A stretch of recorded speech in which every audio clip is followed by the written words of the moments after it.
Alright, let's see here. Switch over to this in OBS. Turn on the virtual puppy. Hi, how's everyone doing? Oh, so, I'm here. I'm here in the spaceport. You can see behind me. I've been stuck here for 3 days.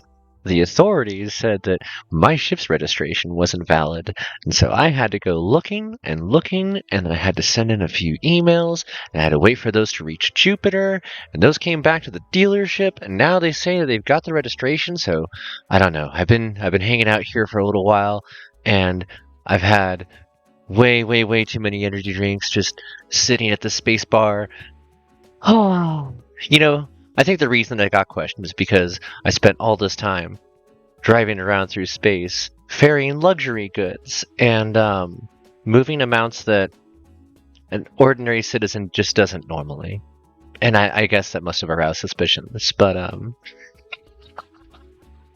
okay, so just some fun in story in universe canon, just because the game doesn't really allow you to do that per se, unless you inject your own story. So we're going with that. And the reality is I had to go find my original copy of EV Nova so that we could play this. But I pulled up the game, ran through a few missions for a while, and made certain to get back to having enough credits to have a decent starter ship, because I blew up the last one on accident off stream. And I messed up. It was a roguelike, so all that effort gone. Hour and a half just gone. And so I spent an evening just driving back and forth for a while, got a nice ship, decided it wasn't nice enough, and decided to use my in-game knowledge to fly to the edge of known space and buy a vehicle from a hyper technologically advanced race that has much better freight shipping capabilities than any other ship in the game. And then I hired 6 more of them, and I kept trading until we could completely fill the cargo hold on all 7 of the vehicles. So that's where we're at. I want to say that I landed back on either Tykel or Seoul. Hey, Nine Gosling, good to see you.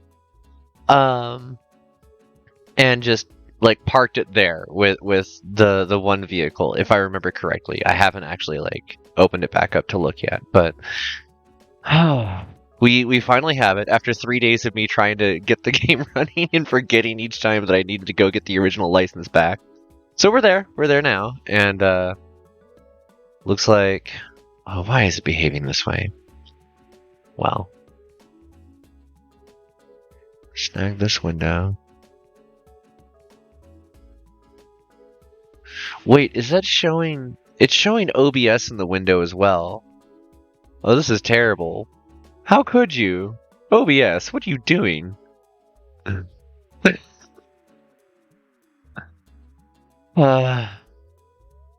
Hold on a sec.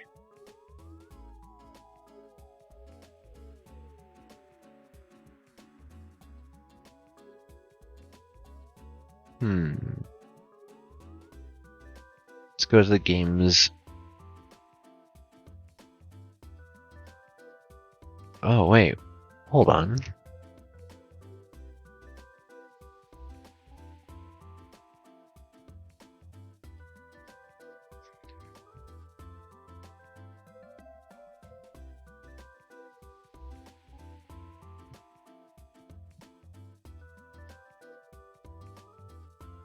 Where is it?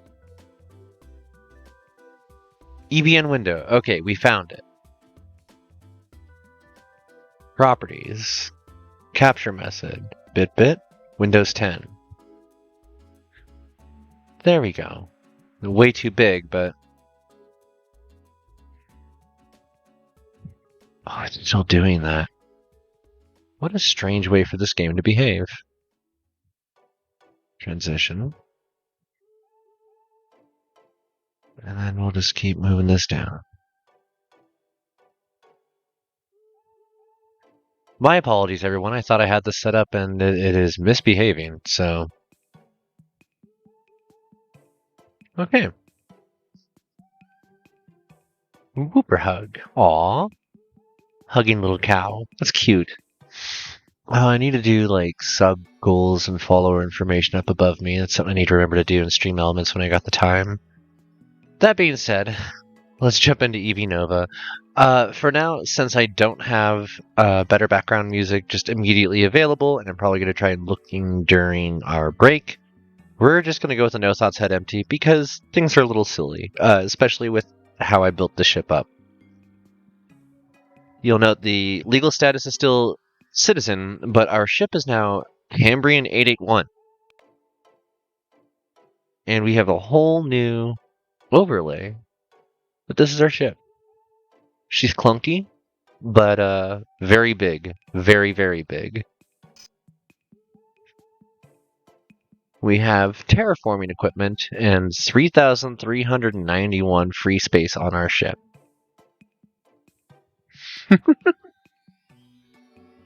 Also, 32 million credits. There are no ships here that I really want. We're just going to drop by a couple places.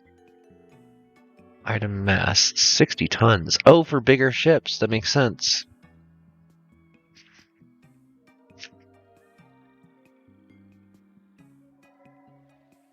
Buy a few of those mastery tools. We already have the 2 fission reactors. I could put a Thunderhead Bay on this ship. Oh, not quite. Very close, though. Interesting. And cannot equip turrets and stuff. Missile launchers, yes, though. The Cambrian's a strange vehicle. It comes stock with some extras. Let's see. 7 mass retools. Oh, maybe it doesn't. I guess it doesn't actually contain any of the racial bonuses. So where are we going with this terraforming equipment? Okay. We're going to mission out to here. And at some point I'm thinking we're probably going to swap this ship because I don't need a shipping vessel as my main vessel. This is just silly. It is kind of zippy, though. I did some modifications on it to make it able to turn faster. Oh god, that jump.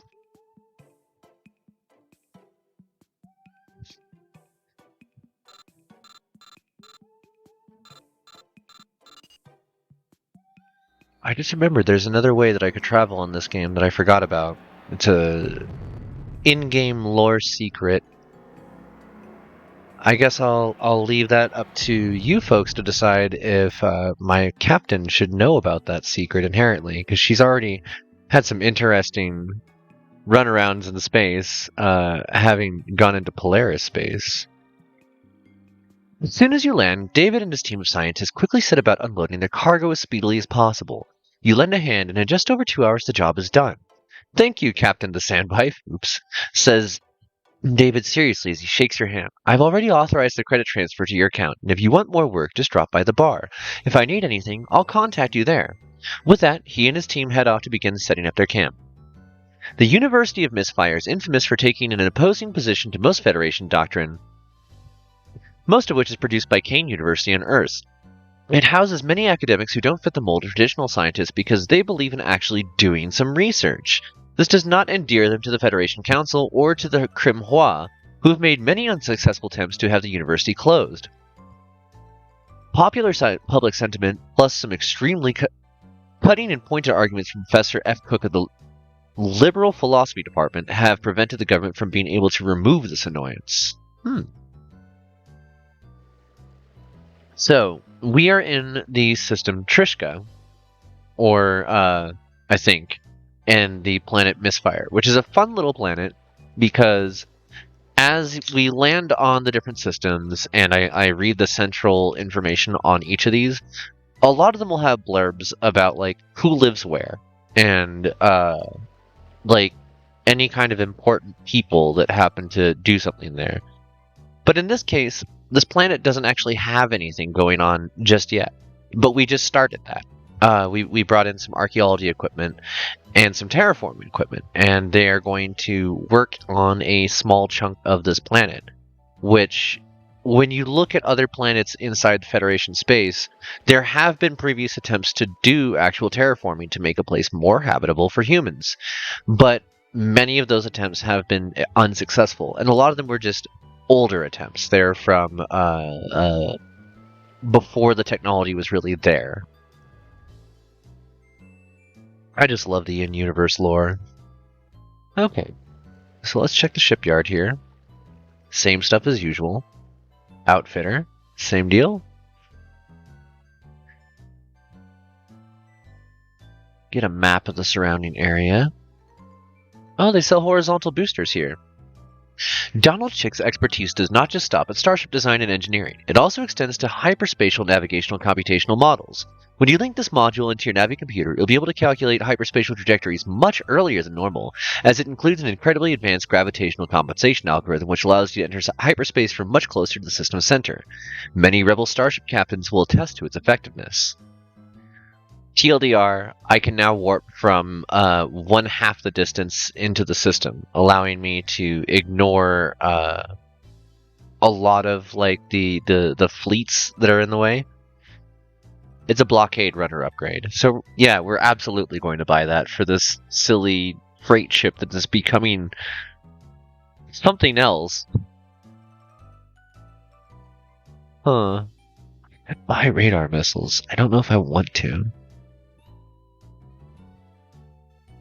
We also have an asteroid scoop, which I wasn't aware of. Oh, if I could get a Thunderhead Lance on this thing, that would be great. Alright. Let's check the trade center. Antique mining equipment. High value here. Mission BBS. Another thing that came up. So, part of that in-canon lore was about doing the shipping run stuff.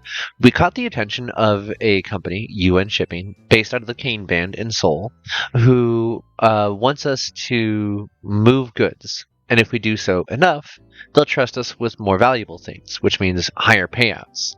There's also some storyline stuff to be found there, but I'll leave it at that. Basically, anytime that we see these UN shipping deliveries come up, we're going to want to take them for a little while until we get their attention again for the next step of the story.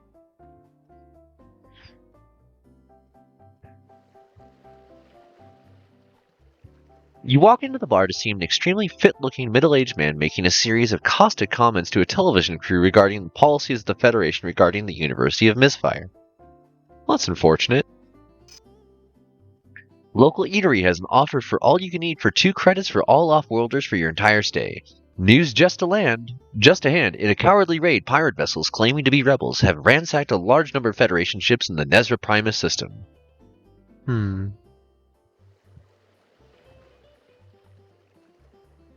Okay, so we just picked up a mission. Gotta see where that... Oh, geez, where...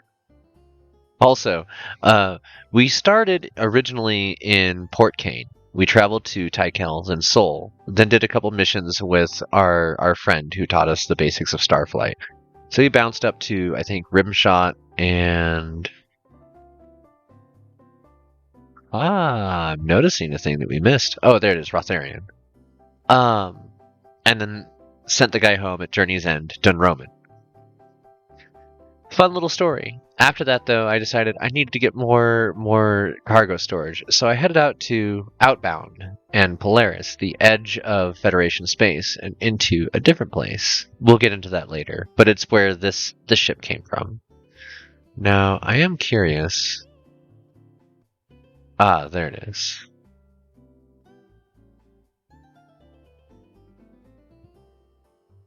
We are currently in Trishka.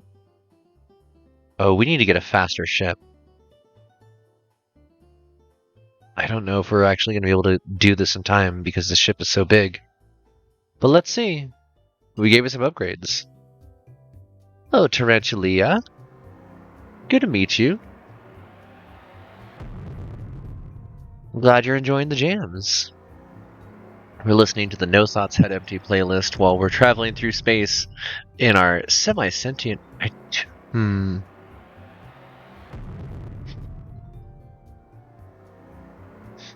Well, first time chatting here.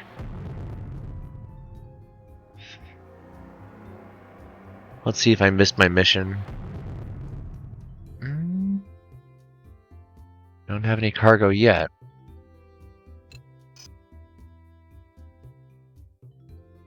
This is Escape Velocity Nova. It is a tell-em-up that I'm not entirely sure if the people that did Sunless Sea played this game, but easily could have been inspired or an inspiration to the people developing it. It's got a lot of the same elements of wandering from port to port and getting bits of story as you go from point to point.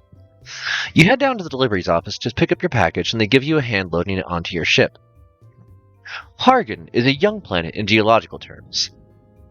Its crust is still molten in many places, and volcanoes and earthquakes bring many valuable minerals to the molten surface of this world via magma currents, and the mining here has been profitable for the small concerns that operate on this rugged world.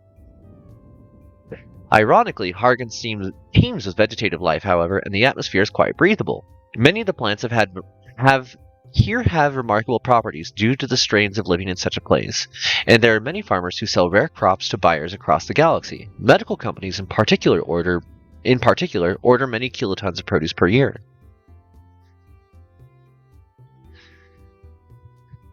Alright, we'll buy a map here. Fire. Okay, we've got everything else that we need at this location. In this bar, you take pains to avoid its patented cocktail, Seismic Activity. It is so strong that if you don't swallow immediately, it will strip layers of enamel off your teeth, and only the most hardened of drinkers can keep it down. Aw, thank you. That is part of the reason that I've been doing these storytelling games, because I'm aware that the microphone picks up the warmth of my voice. What's the news saying? Looking to secure your ship? Local security guarantees its safety or will pay you market value for it. News from the border. After being fought to a standstill in both the Alfara and Gateway systems, an Auroran task force stuck behind our front lines and attacked Federation forces in the Spica system. I'm sorry, that font is very difficult for me to read. I might have to see if there's a way for me to adjust the resolution on this one. Okay. So I'm kind of curious, what do they have for trade here? Exotic biocompounds. Medical supplies are also high value here.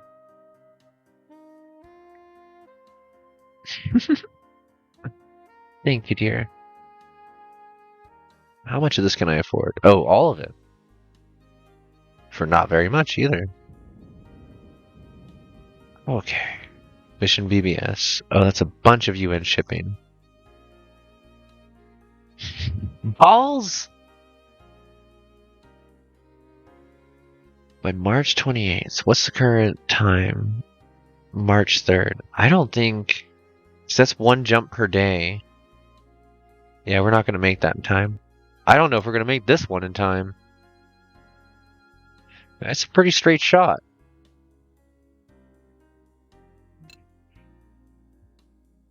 Space trucking. It's funny that, like, there is story to be found in doing just space trucking in this game. And I don't have to be going this route. I could just get out into space and get into a fight. And I could end up being picked up by the Mercenaries Guild. Or I can fly into other parts of space and pick up basically local... Not authority, but infamy. Okay, where are we going? Cargo. Extras. No? Greetings. Howdy.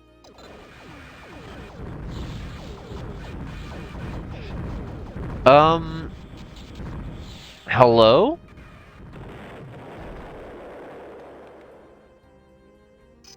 What just happened? Pirate Thunderhead, Rebel Thunderhead. Well, I'm glad that you folks got that resolved. I want nothing to do with it. Outcast is one of many Federation present worlds. No stockade fences are present, and there are few guards, as the entire planet is a tectonic nightmare. Tours of duty are brief here, and guard personnel are rotated regularly. The prisoners are all hardened criminals or terrorists, and many sophisticated escapes have been attempted. All relied on outside help via a waiting ship, but none have ever made it through the blockade. Interesting. That explains what was going on outside, is somebody attempting to do a blockade run. No, I'm actually streaming on desktop, running through OBS. As far as the camera, it's being done from my webcam.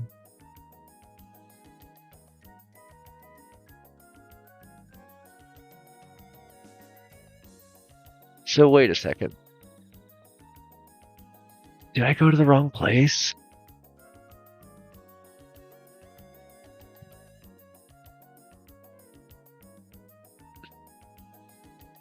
There's only one port here. I think I missed that mission. Dang.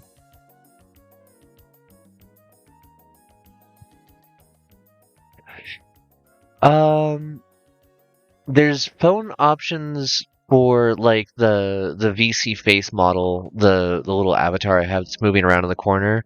If you use an iPhone for that, there's a better tracking through something called ARKit, and it'll give you much better like facial reading, like finite movement, and the ability to track your hand position as well. But it is iPhone exclusive. It's not something that's available yet on yeah. So for Samsung, you'll be limited to still having to rely on just base VC face. Although you can use any camera to pilot VC face, is my understanding. Yeah. That being said, I have never attempted to do anything on mobile with it. I'm not certain how that would necessarily work, but it would be interesting because I know that it's hello, computer? Why did that just open? That was strange. What was I saying? Oh, as long as your computer is registering something as a camera, it can be used as the visual data feed for VC face. And it doesn't even have to be necessarily like high resolution. I think something that's as low as a 600 by 400 webcam from like the early to mid 2000s is enough to drive VC face. Although higher resolution will give you higher fidelity. So I bombed that mission, and that kind of seals the deal for me. I'm going to go to a place, not Moonrise, Tuatha. I'm going to buy a special mod of the Starbridge, the mod Starbridge Class D.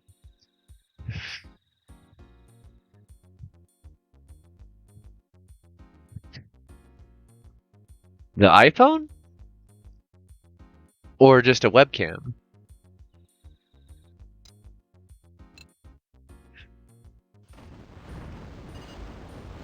Because, like, I'm doing all this off of just, like, the webcam that's built into my laptop. I'm not using anything fancy. And as far as, like, headphones, I'm running basically Bluetooth. It's actually technically on wireless Wi-Fi frequencies, but not actually Wi-Fi.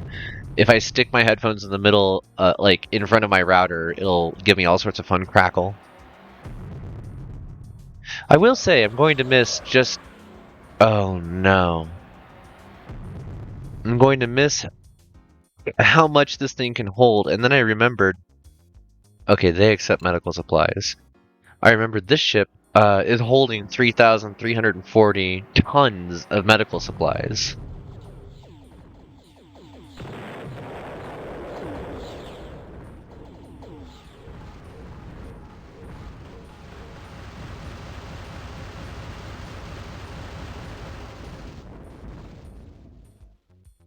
Welcome to New Ireland, where they have the mod Starbridge.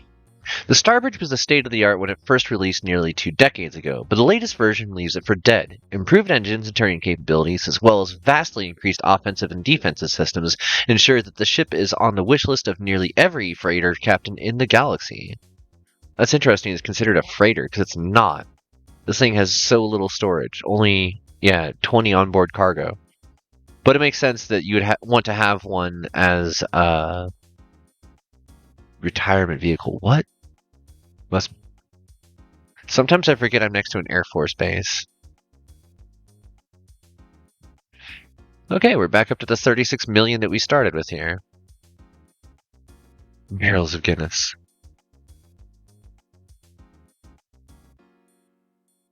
Beautiful ship.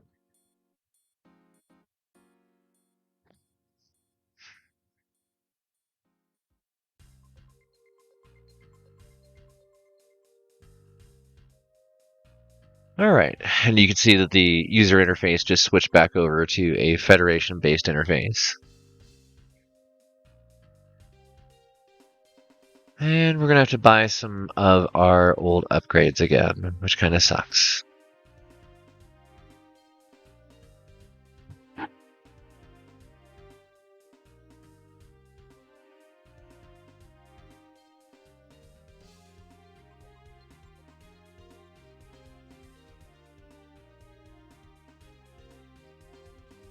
Um,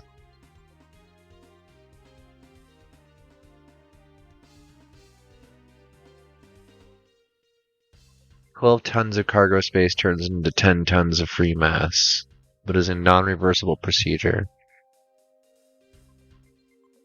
They don't sell mass expansions here. Sell the carbon fiber. Do any of these weigh anything? Probably should have one of these. Okay, we're gonna sell the onboard battery pack in lieu of a solar panel.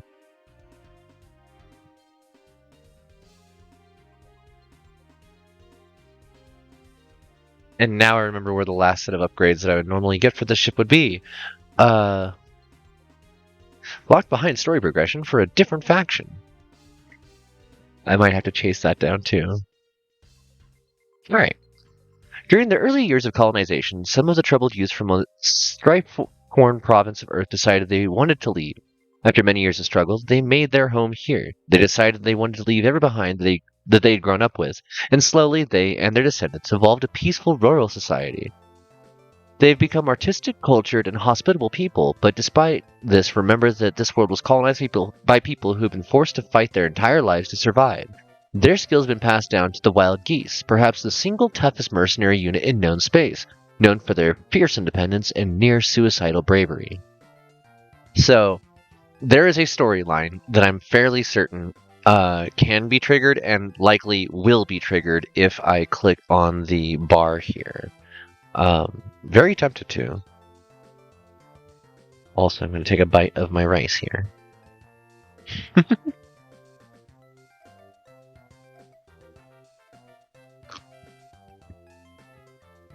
Nom nom nom.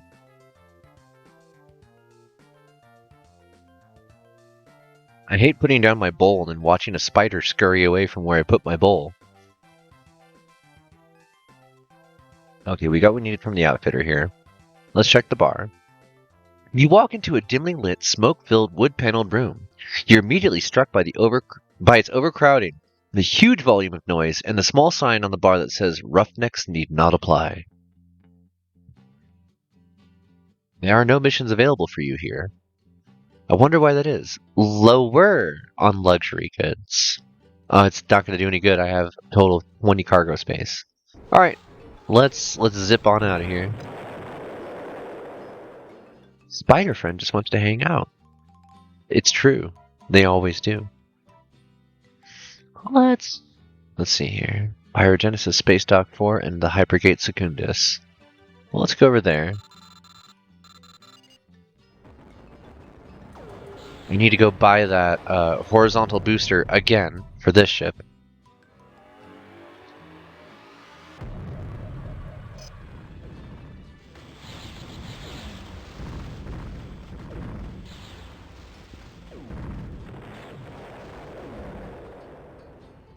Is that saying landing request denied? My chat is blocking my view here. Oh, it's just not displaying anything. I guess that works too.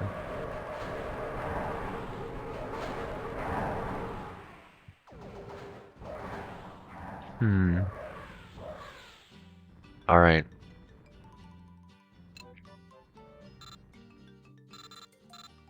Can't land there, but I think we can land here. Yep. Pyrogenesis 1. The Sky Mining Station, owned by the independent weapons manufacturer Pyrogenesis, mines some rare gases from the upper reaches of Nesris and Kundus 4, which will then be used in the production of their exotic weaponry. The chemicals used in the creation of blaster bolts are easily produced from the upper atmosphere of the gas giant, and Pyrogenesis requires a constant supply of these gases. This bar is part of the complete services offered by Pyrogenesis to their trader captains.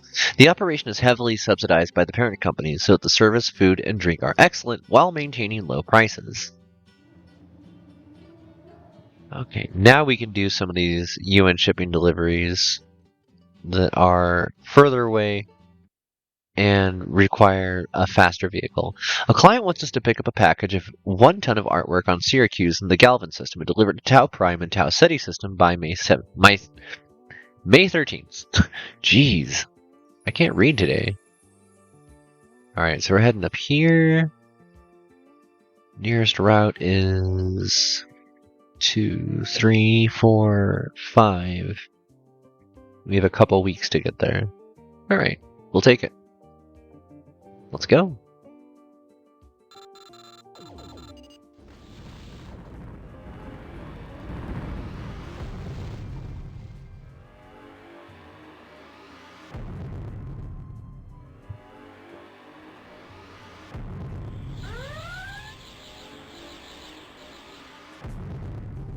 Don't want that.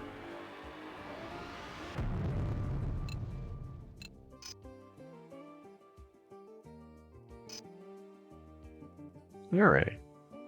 You head down to the deliveries office to pick up a package and they give you a hand loading it onto your ship. The world of Syracuse is a snapshot of the state of the Federation. Its bustling, progressive world hovering on the brink of overpopulation. Heavy industrialization has caused many environmental disasters, but the agencies charged with cleaning up do a fairly good job of hiding the mess. Not exactly a refuge of the rich and famous. Syracuse is a high-tech world on the surface, and low-tech when you start to get into the slums. Don't wander too far or look like you have money. Some of these people are desperate. When I've looked at this in the past, I always thought like it was something resembling being underwater, but I'm starting to think that that might actually just be smog.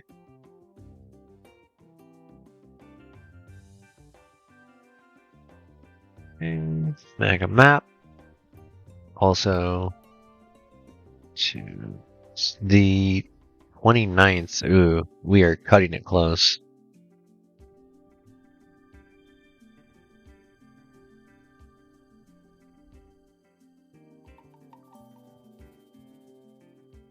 This one has me stop in Tykel. Nah. We'll just continue. Alright, let's see if we can get this delivery done. This vehicle might not be quite fast enough yet.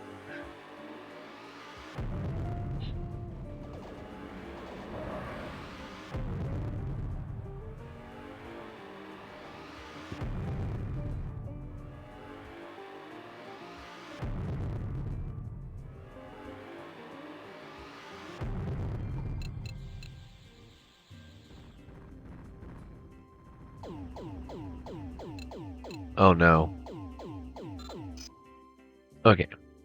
Tau Prime. Okay. Which one of these is Tau Prime? It's Tau 2. Tau Prime. As soon as you land, you head down to the deliveries office, and they quickly give you a hand unloading the package. When you check your credit account, you see the payment of 25,000 credits have been made. Tau Prime is probably best known for its sentient marine animals called nup-nups in their own tongue. They have never progressed beyond simple tool use, but they will continue to be allowed to progress at their own rate under the watchful eye of the Federation's Scientific Corps. The primary task of the Corps is to observe, not intervene. The nup-nup life cycle, coupled with their mating for life, has kept the nup-nup population relatively small. While not usually aggressive, during their mating season, they can be territorial. Base personnel are advised to swim between the flags during those periods. It's so chill. None of these missions really pay well, so instead of chasing those right now, we're gonna go over to Trishka again and buy that horizontal booster. Oh wow, that solar panel takes forever to recharge.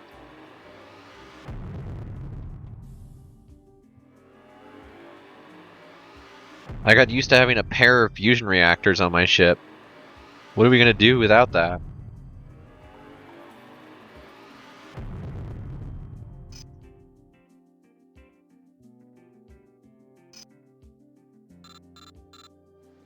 Okay.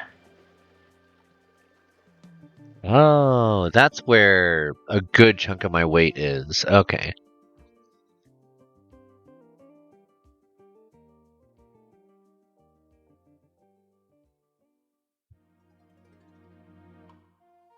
Much better. A large number of starship captains, from the earliest pioneers over millennia ago to those traveling the enormous voids between the stars today, will attest to the value of a simple upgrade. If you're prepared to give up 15 tons of cargo space, it'll give you 10 more tons of free mass, allowing you that much more room for weapons for personal protection. In a dangerous galaxy, it would pay to seriously consider this module. And I want to say that this is the expansion, not the retool, so it is reversible. That's the advantage of getting this upgrade. If I want to very seriously consider never having the ability to do large cargo with this one ship, then I could do the full retool instead.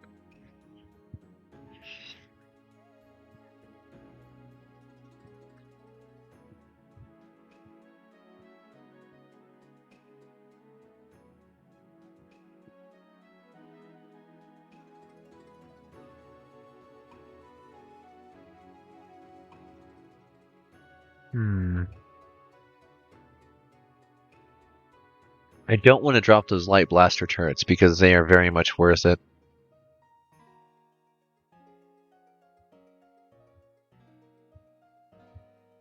We've already got all 4 of the solar panels, so it won't benefit us to have another one right now. Recharge our panels. Ah! You see a waving hand out of the corner of your eye when you walk in and turn to see the smiling face of David Rengel beaming at you from a couple of tables away. I'm glad you dropped by, he yells at you. He tells you sincerely, as we need to head out to our operations base to supervise the terraforming firsthand. And since you're about the only freighter captain I trust, I would really appreciate if you could help us out again. If that's okay with you. Yes. Okay. Up until now, we've been keeping our target planet a secret because of the possibility of a media circus if we fail. I mean, look at Mars. The scientists who were involved in that are still vilified today. However, I have little choice but to reveal to you the planet we've chosen for our experiments since you're going to be taking us there.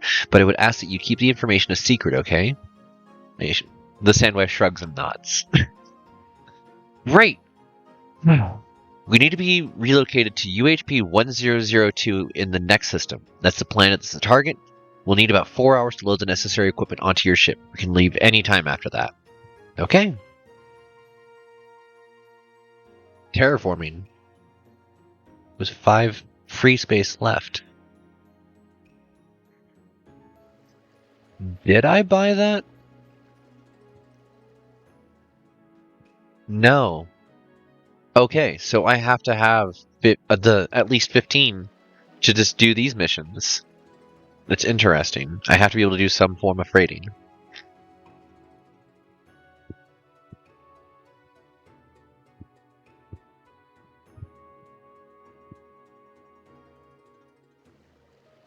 Okay.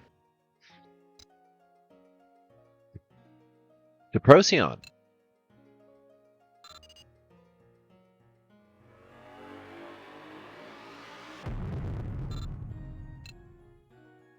Was it 1002? Oh, it's so green. As soon as you land, you suit up and help the terraformers to unload their equipment. You already see the results of their work as the growths of bluey-green algae that have appeared in occasional patches on the ground. As soon as you are finished unloading, David makes his way over and touches his helmet to yours so the two of you can talk privately. Thank you, Captain, he says sincerely as his team begins unraveling some type of thick plastic sheeting which you guess will end up being their home for the next few years. I've already notified Nirvana's head offices that we've arrived and they've transferred 25,000 credits to your account as usual. If I need anything, I'll get to the head office. The place in Federation BBS system, so keep an eye out. With that, he breaks contact and heads back over to the team where he's working. Where the team is working. Bleh. Chlorine gas whips past the visor of your biosuit as you clamber over rocks made of silicates and metals. You seriously hope you don't accidentally puncture your suit. Alright.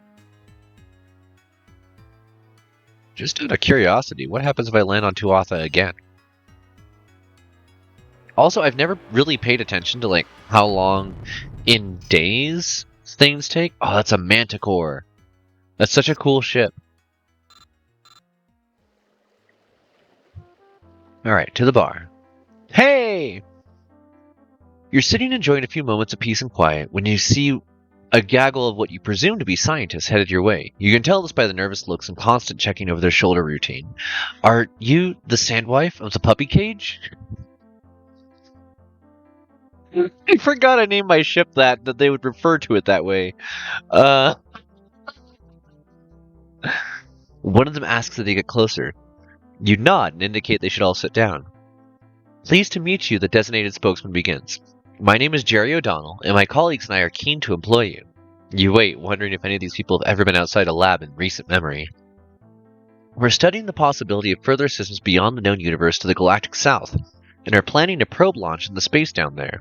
However, we're unable to pilot a vessel due to our launch point ourselves. Is it possible for a modest reimbursement that you could take us there? You sit back, enjoying the thought of making them sweat a little. Two things. Where's the launch point, and how much to get you there? Well, a very nervous Jerry begins, looking over his shoulder. We need to launch from the contact system, and second, we'll be happy to pay you 50,000 for the trouble of getting us there. What do you say? You've heard of all the stories about contact, and how no one ever comes back alive from trying to study the place. On the other hand, 50,000 is 50,000. What else are we going to do with our time? I guess I'll be prepared to take you down there. But I have to stress that it will be a tough trip. Yes, Captain, we've looked over the maps. We know how long the trip will be and what will that entail. We're prepared to leave whenever you are. All we have to do is load the probe and our launching equipment. Of course, we also need you to return us back to Earth once the probe is launched. You nod and tell them to meet you at the spaceport in the morning. They smile at you, thank you for your time, and head off. You catch yourself wondering what you've gotten yourself into. I love this story. It's a good one. Okay.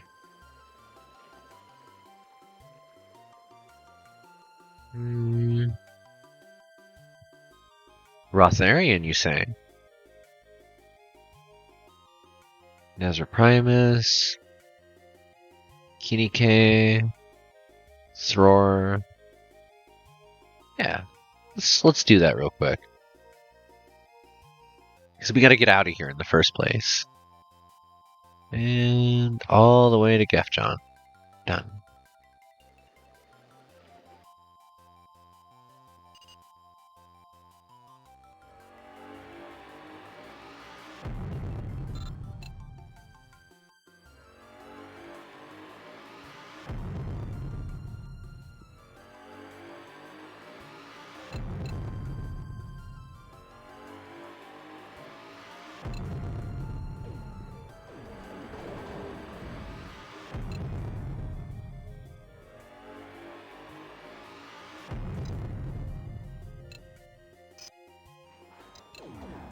I have to go to Thror, not Thrain. Oh, I hate this place. Actually, it's really not that bad. Between these two planets, there's a bunch of asteroids that are actually fairly high value. And then, this is considered like an open, no-law space. So you'll find a lot of either mercenaries, bounty hunters, or pirates that are all just randomly fighting each other. And then every once in a while, marauders, who are basically free game if you want to get into a fight with somebody and not upset anybody else. And It's basically the best place for me to park for a little while and get some space combat in if I want to do that. But we're going to skip that for now. Okay, that's Thrain. We need to go to Thror.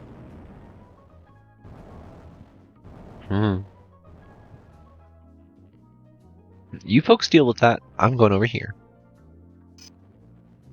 You head down to the deliveries office to pick up your package, and they give you a hand loading it onto your ship. Thror is to Thrain what Luna is to Earth. Thror has been strip mined for some decades now, and it continues to provide much of the raw material for Federation activities throughout the sector of space. Oh wow. 50,000. So, the high value of this current mission that we're doing, and it is high value, it's uncommon to really see them pay out that much, is completely overshadowed by the fact that I can just pick up those same missions whenever from UN Shipping right now. Opals are worth a lot here. Is it Formal Hut where I can trade opals in? At one point I was actually playing as a miner in this game, which makes like no money. Does not compare at all to like the way I was able to make actual real income, like shipbuilding income by being a miner. This game, not so much. Yeah. Bye. I just went into hyper jump on the planet, like in atmosphere. That is awful and rude of me. I don't know how many people's houses I just blew up. As soon as you land, you head down to the deliveries office, and they quickly give you a hand unloading the package. When you check your credit account, you see the payment of 20,000 credits has been made. Rotharian is a good place to be. Now that's a gun worth having. In recent times, the Federation has been trying to come up with something new between the radar missile and the nuclear torpedo. The end result has been the beauty. Hellhound missiles scare every ship captain who's unfortunate enough to be anywhere near the business end of this devastating weapon. This launcher gives you the capability to hurl these hellish thunderbolts at your enemies, something they will never forget. Hellhound missiles are rude. Without a doubt, this is one of the most devastating missiles out there. Although technically radar-guided, it will burn through most forms of radar jamming, make it nearly impossible to shake, and it'll last just a little too long before detonating. With an excellent turn rate and hefty payload, the Hellhound missile is an excellent addition to any arsenal. It's a fun one to have. Let's see. Alright, so we've got Vector Thrust on here now. This is another Owen Greylock special. He came up with the idea when he saw ancient drawings of aerial fighter craft that had small panels on either side of their exhaust pipes to direct the thrust in one direction or another and enhance maneuverability. It took him 10 years to perfect, but now the Greylock system is used by nearly all pirates throughout the known galaxy, and more than a few merchants and freelance starship captains have also chosen to add this upgrade to their ships. You'll note that the engines on the top of the ship here are the Starbridge, the mod Starbridge specifically. I love buying the upgrades that are designed for this ship.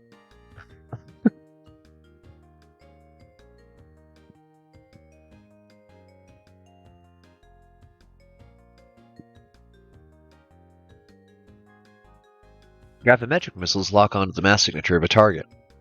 Oh, I hate these things. They are ionizing. It's the same effect as what the Manticore was just doing to that Federation destroyer. Completely locks up your turn radius, makes it so your engines stop working, shuts down your shields, and slowly burns through your armor. It is a mean type of weapon, and this is a missile designed to do exactly that all at once from afar, and then you can just come in and sweep up afterwards with your close-range weaponry. This bar is a retreat from the office for many Rother executives that live on this planet. The service is good, and the many cubicles allow a fair amount of privacy. That's interesting. Okay. There's nothing here that I necessarily want. So we're going to start this mission of trying to get down to the southern edge of the galaxy. And this is going to involve going through either Polaris space, people up here, or down into here, which you'll note there's kind of a soft border of lines. This is where the Aurorance territory starts to pick up. And the Contic is right on the edge of their space.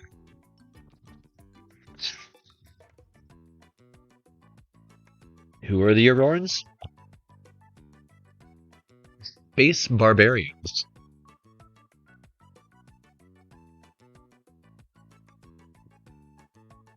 Now, let's see here. We have 4 solar panels, 2 batteries. That is enough for us to be able to at least regenerate at distance. However, this is going to be uncomfortable. Let's go to... That's a listening post. No goods traded. Yeah, we'll stop in Viking. And also take a look at how much that brings down our engines.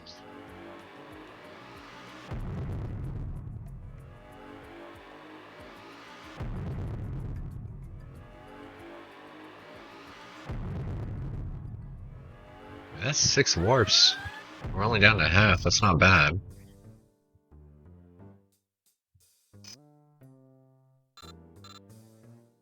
Okay. Check the outfitter real quick. Pirate technology. Always delightful. Another Olaf Greyshoulder special. He took some of the recent Federation improvements and radar countermeasures and combined them with the already excellent infrared systems. The end result's a little bulkier, but performs both jobs admirably. Free traders from all over buy it, and Olaf is making a quiet killing. Pirate Viper Bay. Only 40 tons. I could have actually fit those on the previous ship. That would have been entertaining. We have no space at the moment.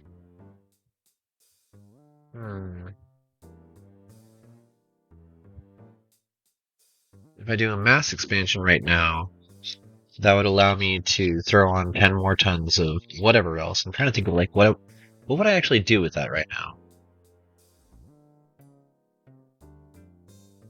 Buy the sensor boost.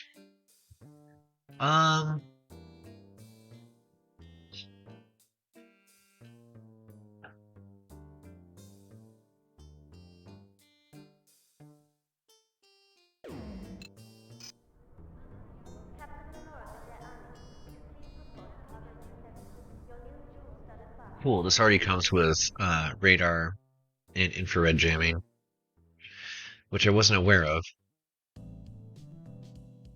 Don't want that sensor boost. Oh. I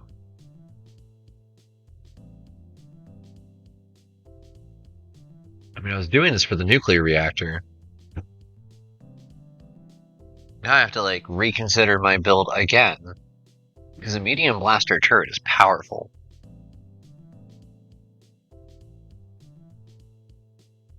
I could drop 2 battery charges.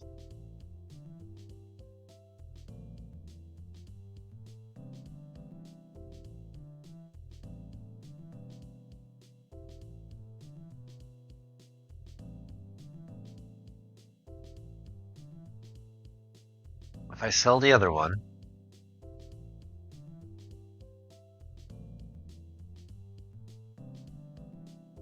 okay, we need to go back to Seoul then. I feel bad for the scientists. They're like, what is she doing? Why is she repeatedly just flying around in Federation space? We're trying to leave. I gotta say, the functional capability of the ship just got so much better with the stuff that we picked up. Okay, so light blaster turret. Can buy and sell those here. Just good to know. Please! Oh, they're being rude now.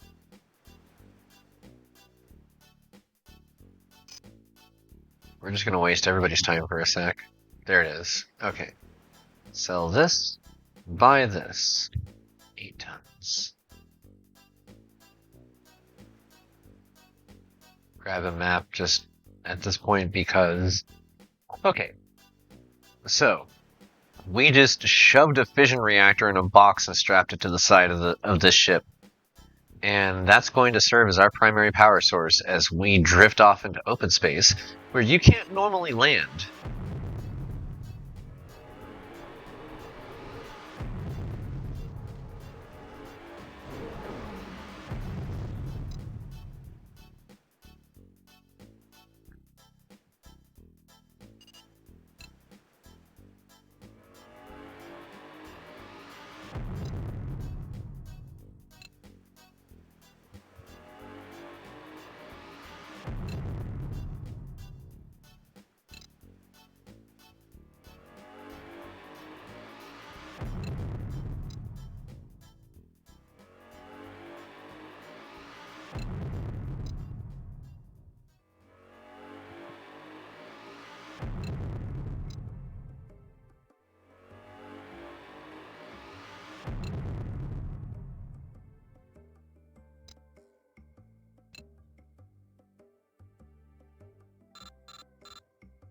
Wait, can I actually land here?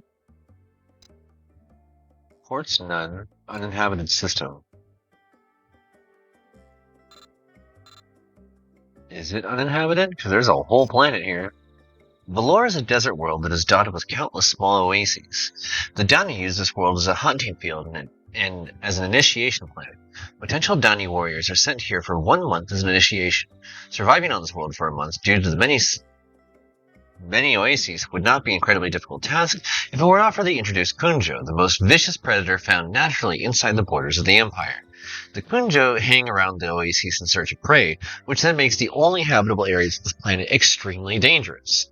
Many of the young Dani warriors have 2 rows of savage teeth laser etched across their chest as their death tattoo. I forgot about that.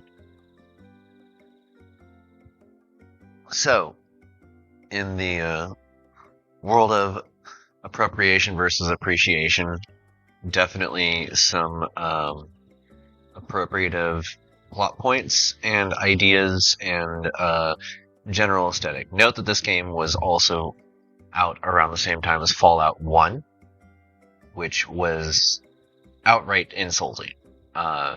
Whereas this one appears to, in some manner at least, apply a sense of, like, battle honor. In a limited sense, at least. So, take it or leave it. Now, let's see. Looks like our battery's charged a little bit. And we can land on endurance, so we're going to actually go back a port. And I hate to let anybody know what we're actually doing right now, but we need fuel. Please stop shooting me. And let's buy a map. There are only 2 entry points into Dani space. Whoa. And the Dani Helix system straddles one of them. This system is the route of choice used by the Ronin warriors of the Rochak Dust Field and by the warriors from the capital of the Empire to the west. No major battles have been fought since warriors from the Tekel House traveled far, many weeks around the southern tip of Dani space to get behind their lines 96 years ago. This relatively small expeditionary force managed to inflict enormous damage on many Dani facilities and destroy a large number of Dani warships before being forced to retreat. Dani Houses now maintains a well-equipped and well-trained force here to ensure they are never again taken by surprise. This space station, has capital-class spinal-mounted weapons. Just rotate the entire space station and fire off a sun's worth of energy. The warriors here all seem to be grumbling about the quiet nature of their posting. You hear talk of some of them saying they almost wish that the Rochak pirates would launch an attack, or that the Tekel warriors would make another attempt to sneak around their front lines. Anything to relieve the boredom. Interesting.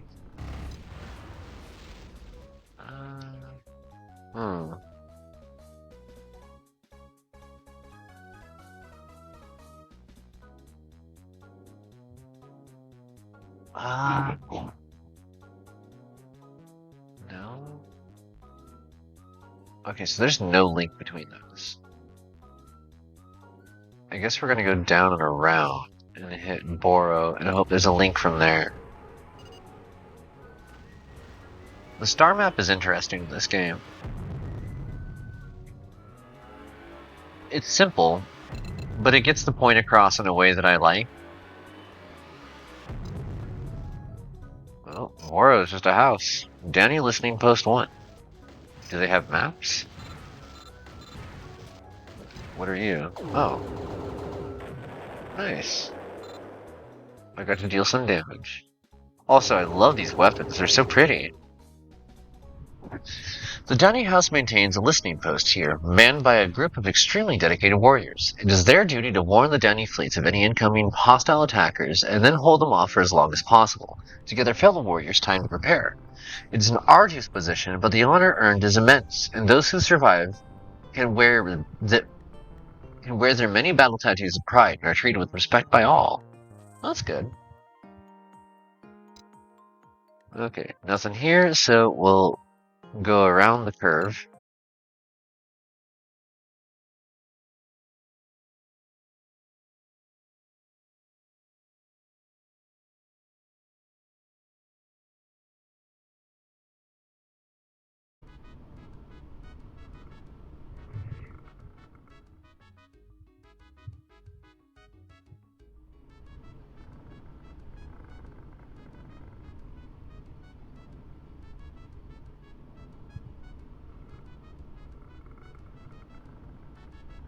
Okay.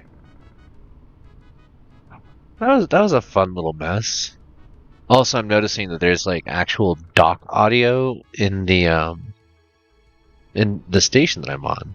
I didn't notice that before. Okay. So, we've been fighting with an issue with this router for a minute since getting the new stream setup put together. And for higher fidelity, higher throughput, we appear to have drastically sacrificed any kind of stability. It's still going to be a matter of me doing further testing on it, but we're not there yet, obviously. If it flakes out again tonight, again, my apologies. We're just going to keep working with what we got, and while it's stable,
letting this run a ad break for those that are not subscribed.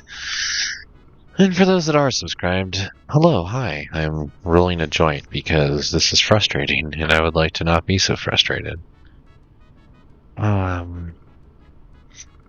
Yeah. So, I have a workaround for this, theoretically, of just running this as an access point, but to do it, I have to completely drop my network on its head. That's why I haven't done it just in the middle of stream.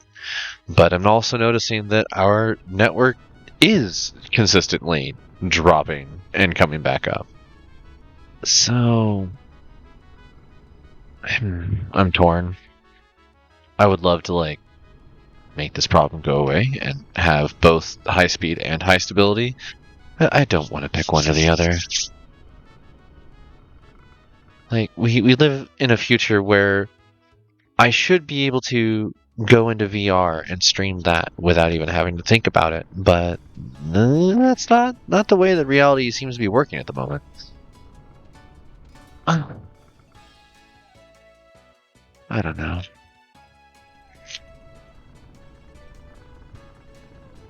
Okay.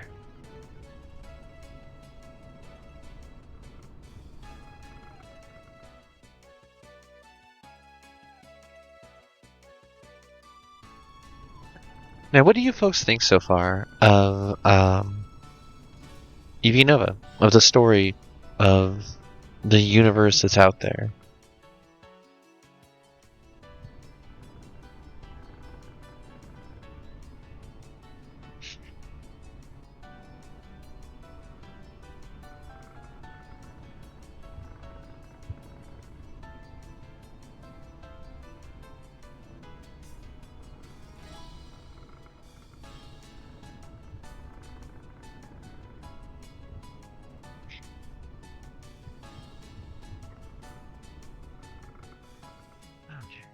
Joint successfully rolled.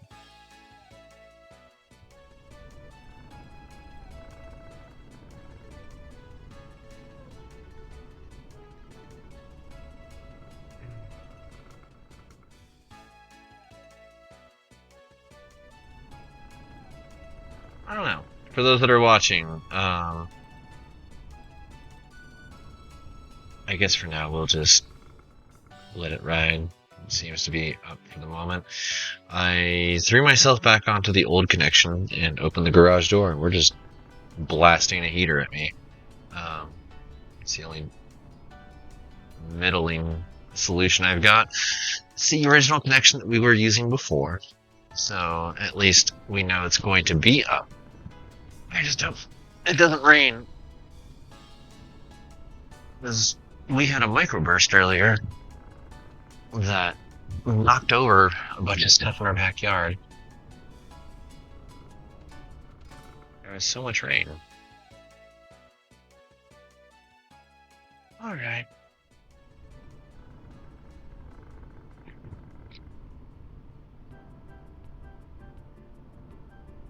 Wiggly dog. Wiggly dog. So wiggly dog. Actually.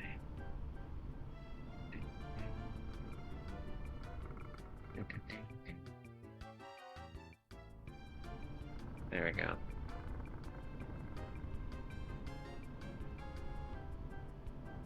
Okay.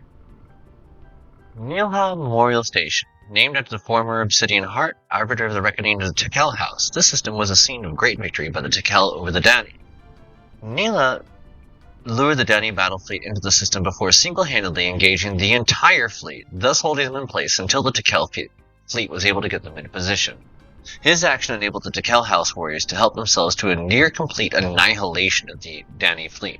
Unfortunately, Neilha was killed in the engagement. Those Tekel warriors who survived wear a small dark crystal tattoo to show that they were involved in the battle and to honor the passing of the Obsidian Heart and his superhuman deeds. The only decoration in this stark bar is the projection of Neilha, a man for whom this station is named. Underneath, the scrolling text tells of his life and the deed for which he was remembered.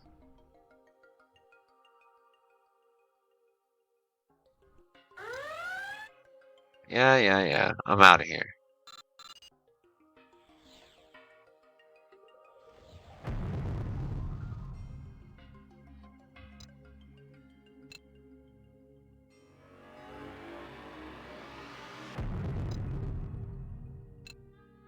Alright, we made it. And there's an Auroran cruiser just hanging out.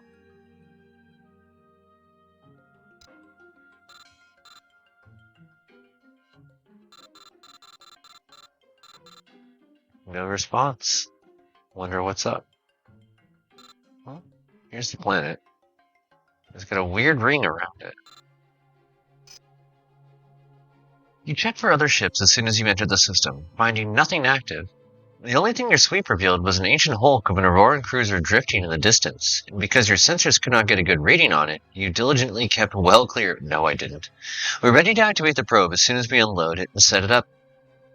Captain, Jerry says as soon as you land. You waste no time opening the aft hatches and getting stuck into the hard work of unloading the heavy probe. As you look on, the scientists run a pre-boost check and throw the switch. An old-style ion drive lights up and the probe starts heads up into the unknown. It'll take a long time to return any useful data, but perhaps in a couple of hundred years, we'll find the first of a new series of jumps to take us into uncharted space. Jerry gazes wistfully at the rapidly diminishing probe. You admire his patience and begin to set a course to take him back to Sol and back to the Federation. Oh, right. We're in Auroran space right now, and there is no fuel here. This ringed world was discovered by the Aurorans nearly 2 centuries ago. Upon learning of its existence, they decided to investigate to see if any useful new technology could be gathered from it. However, the first group of scientists sent to investigate never returned. Another team of scientists were sent, and they too disappeared. After this, it was decided these losses were pointless and no longer justified. No more teams were sent, and so the puzzle of Kant and his builders remains a mystery. That's so crazy seeing the actual space anchor that's holding the ring in place. Like, Just look at the detail on that when we get back to the visual. Seeing the shadows and all that. It's so pretty. Anyways.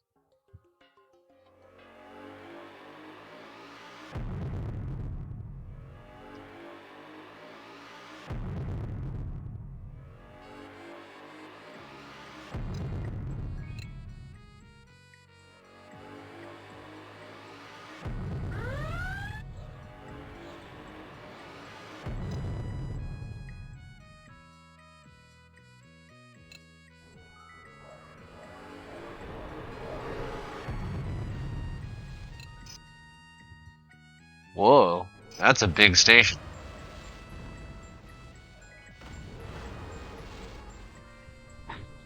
While the surface of the planet below is used to manufacture all necessary ship parts, these huge orbital shipyards are used to build and repair everything in the Tekel's house fleets. This station is by far the busiest of all ports, and Tekel Space has Auroran ships, due to the relatively low technology and the warlike nature of the Empire, are always coming in for repair. All Tekel warriors have a soft spot in their heart for this place, as without these facilities, many of them would have died soon after battle, lost in the vast blackness of space. Gladius Shipyard, such a cool name. Fusion Pulse Cannon and Fusion Pulse Turret. I love these things. The Fusion Pulse Cannon, like most Aurora technology, is both crude and brutal. However, the weapon's stocky build and inefficient containment fields still provide a highly effective energy package. Perhaps the most interesting feature of the weapon is the fact that the fusion pulses leave the barrel of the weapon while still at meta-reactive temperatures. It is for this reason that the FPC should not be fired at close range. As the FPC is cheap and easy to build, the Auroran houses have opted to mount a turreted version of the cannon on almost all ships. It's rare that you'll ever find even a freighter without the weapon, in either its forward-firing or turreted versions. The turret adds some tracking to the otherwise slow FPC blast, but the overall design is very effective. Just ask the Federation military commanders who've lost armadas to this chunky gun. Matrix Steel. Throughout the Empire, armor has been plied onto ships in an effort to make up for shortcomings in Auroran particle shielding. These slabs of Matrix Steel Auroran pilots and warriors add to their ships is indicative of this mindset. Heavy but strong, these enormous chunks of metal afford excellent protection against whatever unfriendly fire may come your way. When you get to building yourself a dreadnought in this game, you usually start out by throwing on a bunch of matrix steel, then trading in further cargo space for the mass necessary to add carbon fiber layers on top of that. The invention of the carbon fiber technology has been lost in the turbulent 11th century history of mankind's adventures into space. Easy produced and very inexpensive. Wait.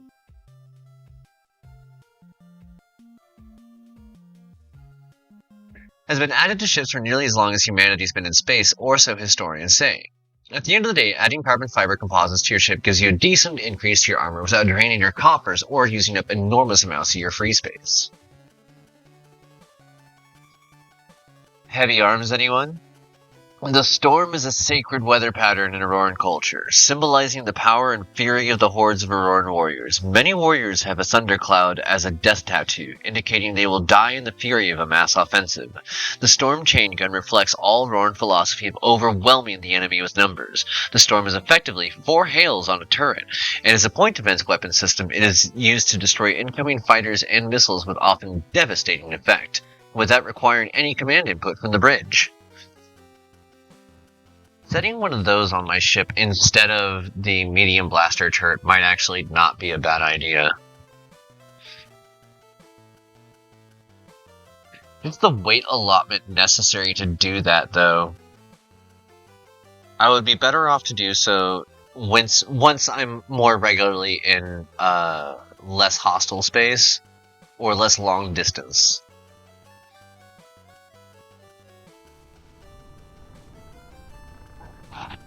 This establishment is full of warriors drinking themselves into oblivion, trying to forget just how close they came to dying. Many of the ships have arrived and were held together more by sheer willpower than anything else. This is terrifying. And here, in Auroran space, we see the first Auroran ship that's available to civilians. The Enterprise is the backbone of all Auroran freight movement. About half as wide as the Leviathan is long, the Enterprise comes at a fraction of cargo, and at much higher cost. Wait, what?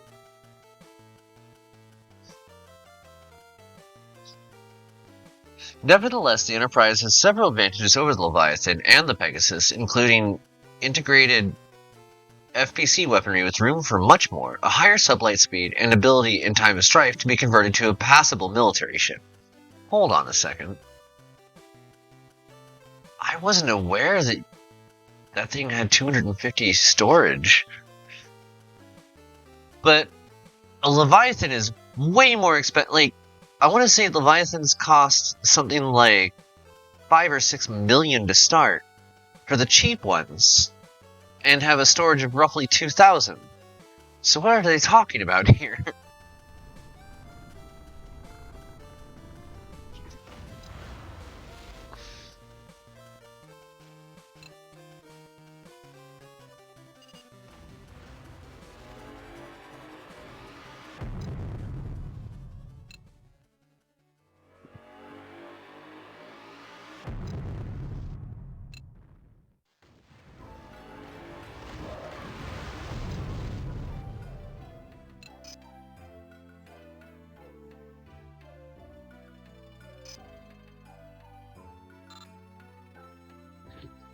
Tar has been settled for only a little more than a century, but is so iron-rich in what started as a small mining community is now the largest mining operation in the known galaxy. Some 30 billion people are involved in the process, and the ore is shipped throughout the Empire to all shipyards for the major houses. This planet is the biggest income earner for the central seat of the Empire, and is jealously guarded by warriors loyal to the First Family. No ship goes through the system without first being thoroughly scanned. Yeah, you'll notice I came in here, there was like 5 or 6 abominations that were all in fleet formation cruising around me. The lower floor of this 2-level bar is filled with hundreds of miners all having a few drinks after coming off their shifts. The second, better appointed level is filled with many ferociously tattooed warriors wearing the white and gold colors of the First Family. What do they have here at the trade center? Metal, very cheap. Delivery to Earth. That's where we're headed, so we'll go.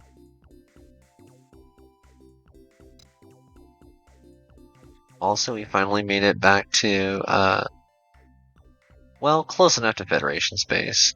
This is such a roundabout way to get here, but, like, there's no faster warp path.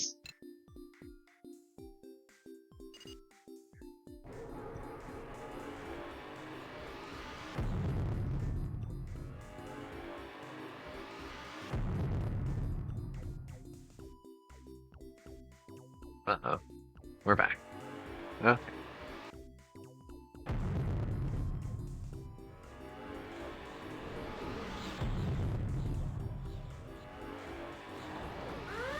And we had just enough fuel left in the tank.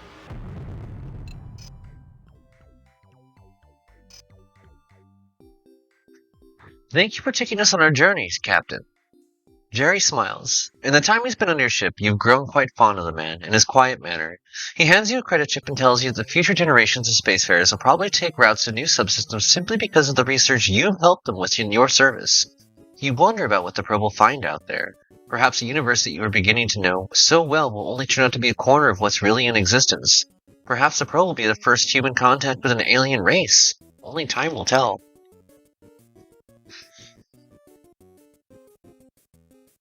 Ah. Oh.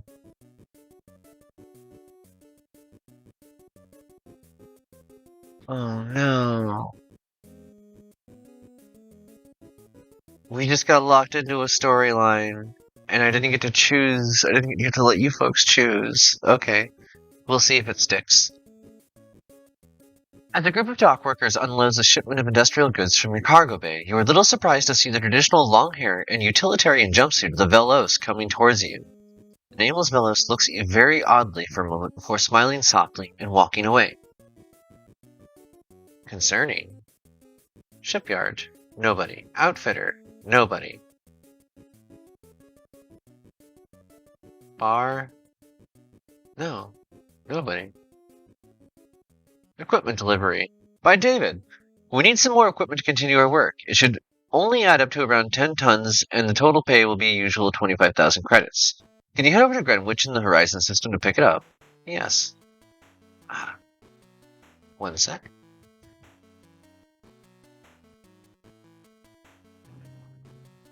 Actually, put that back.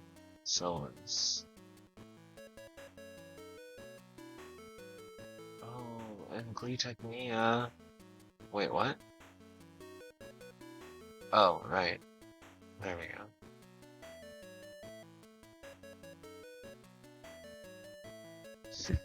10 tons! Oh, right now. Okay.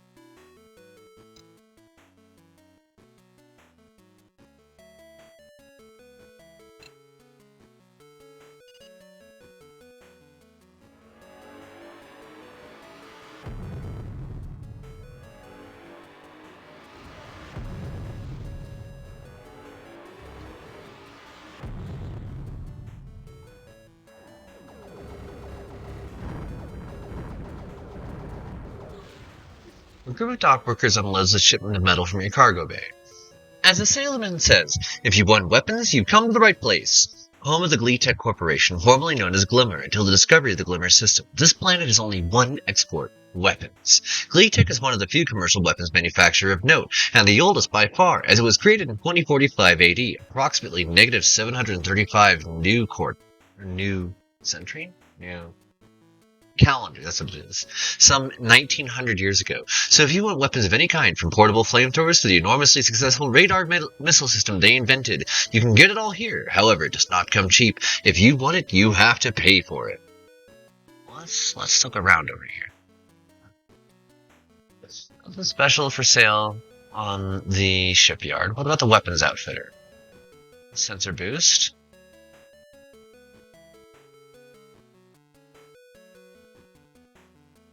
No. Ah.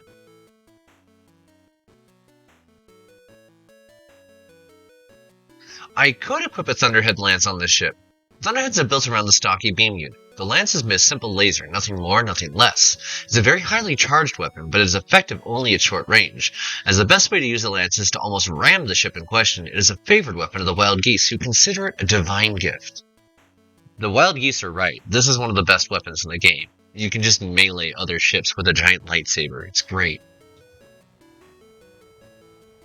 The bar is full of salesmen, most of whom are discussing business over lunch with some of the clients. Every wall is hundreds of pictures of the weapon systems created by Gleetech Corporation in its nearly 2,000 years of operation. That is wild. Okay, well. Nothing of use here. We will continue. Horizon. Nope, not that way. This way.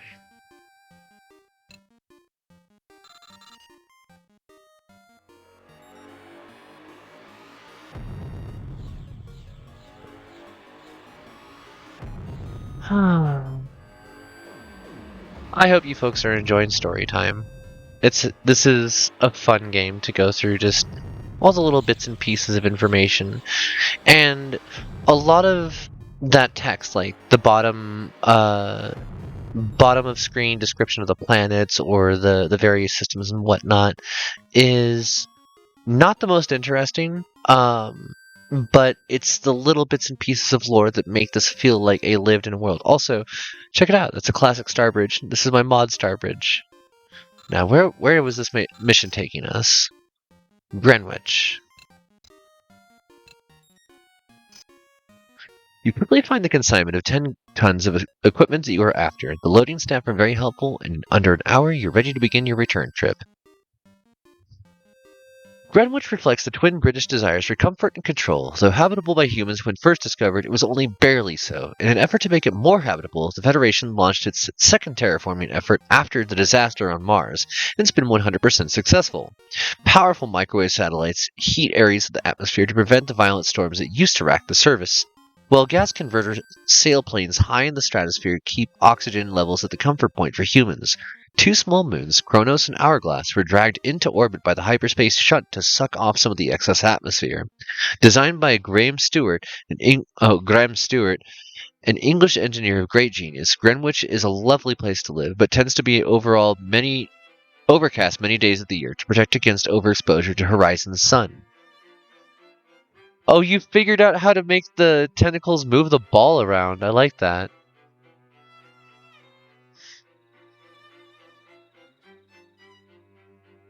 We'll grab a map here.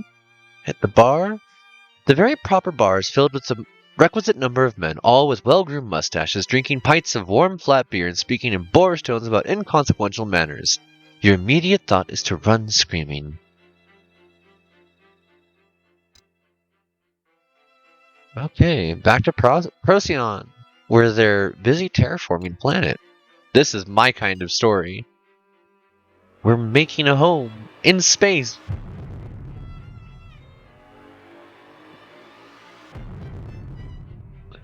That cannot be, like, easy or fun to do. But it is fun to look at, and I appreciate you doing it.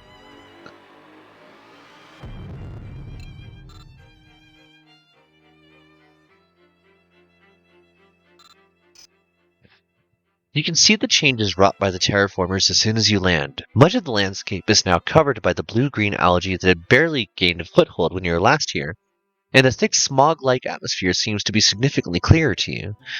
You soon see a group of 8 people in suits trekking towards you, and when they get close you recognize several of the members of the team and they smile in greeting. You give them a hand, and in no time they've unloaded everything. Thanks again, Captain, says David as he comes and touches helmets. As you can see, we've made some progress, but we needed this to make the next step. I've already passed on a message to letting the head office know that you've arrived, and the credits should be being transferred into your account as we speak. Keep looking at the BBS, we may need you again soon. The still toxic atmosphere whips past the visor of your biosuit as you clamber over rocks of silicates and metals made slippery by the recently introduced blue-green algae. You seriously hope you don't accidentally puncture your suit. I'm glad you're having fun, Ryan Gosling. Appreciate you, fam. Okay, so... Whoa. Where should I go next? So we're just kind of wandering at the moment. Where do I know that I would like to be? I don't really want to land on Earth anymore because that's going to start a storyline that I don't want to start.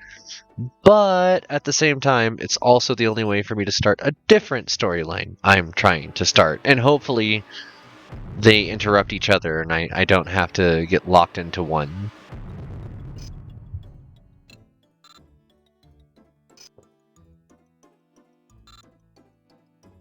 As you wander around the spaceport after landing, you're slightly surprised to see the same fellows who walk past you as you're unloading a delivery you made to Earth not so long ago. Greetings, Captain, he says in an almost lyrical accent. We've been keeping an eye on you, and it has reached the point where I've been given no choice but to approach you. Are you prepared to help us out?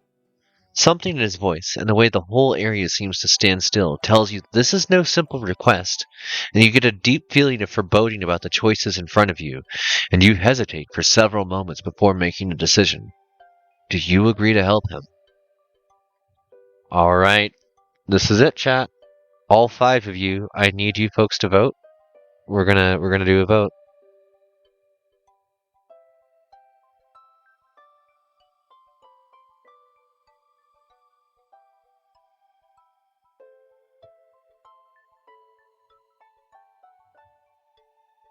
I'm gonna set this for 5 minutes. And yeah, this is a story piece that we can't get out of once we start. Depending on the way that it goes, it might actually completely invalidate the ship that I bought, and that's fine. It's actually kind of neat. But it also, if it is the storyline that I'm thinking of, every other story that we were just working on no longer matters. And I don't know. This game is interestingly a roguelite in the sense that you can find out where certain story tags are going to occur over time, and you can learn to dodge them. And that was what was happening when I said I'm thinking about not landing on Soul, because it's likely going to stick me in the middle of a certain quest. But what that does is forces you out of certain other things. There are 3 other storylines that I know that I wanted to have interaction with that all can be played together that happen on Soul. But because we encountered that one Velos, that was basically a soft warning from the game. If you don't want to be stuck in this mission set, do not land here again. And then I did. So, yeah, we have to make that choice now. Let's see.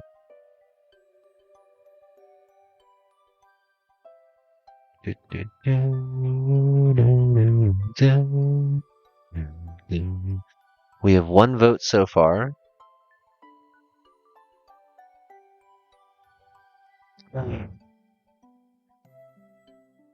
Yeah, this one's interesting. I like the different factions and like corporations and cultures and stuff that you encounter in this game. There's even mods that can be put in place. I'm actually considering trying to pull up the old mod manager that I had for this so that I can install the one that allows me to play multiple storylines one after another.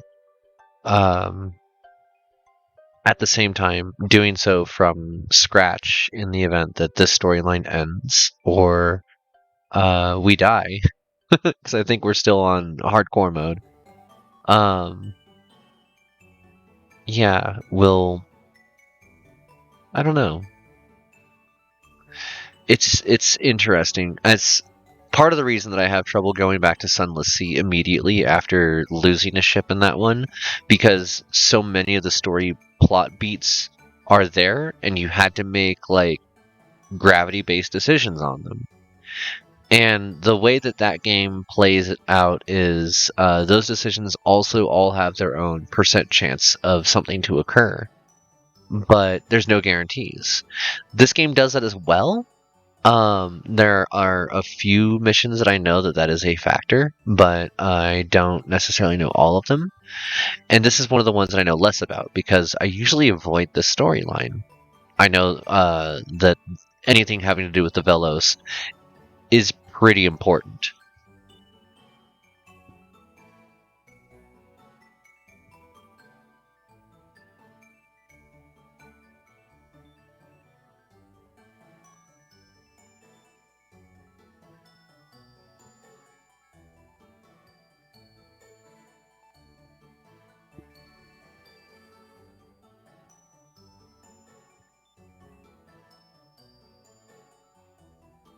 All right, we are getting down to the last couple seconds on this. If you want to vote, please do. If not, we'll be moving on in just a moment. This gives me a chance to grab my charging cable and get my headset plugged in because it's starting to die. Probably throw a blanket on me because it's getting chilly.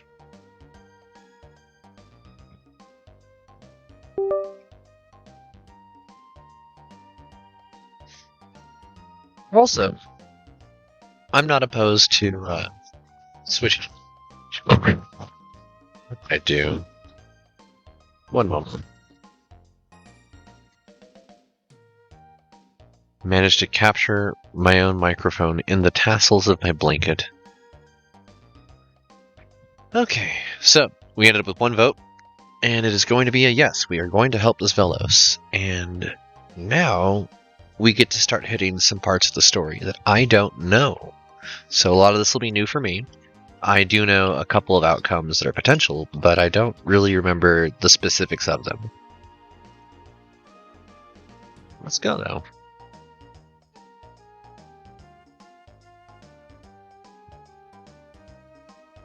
Yes. Thank you. He responds sincerely after you give a nod of acquiescence.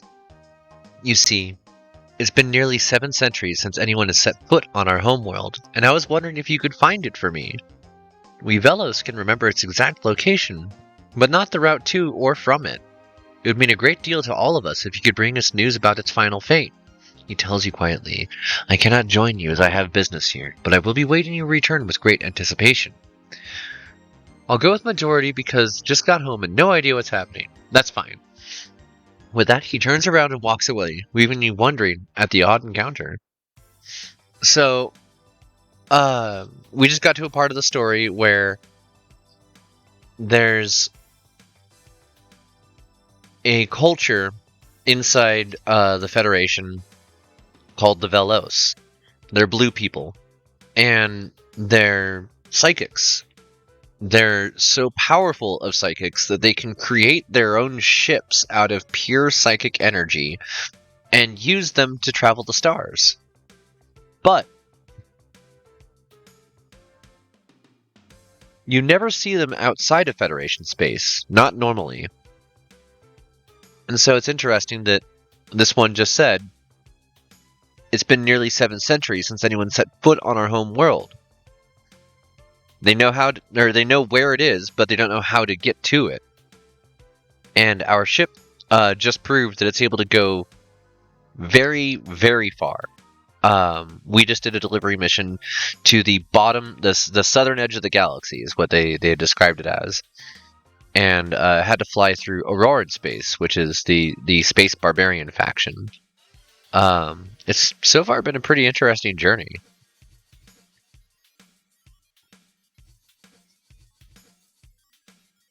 Also, welcome home, Busta. Good to see you. How was work, hon?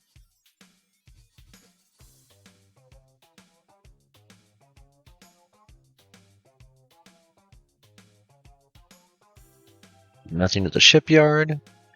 Nothing at the outfitter, although...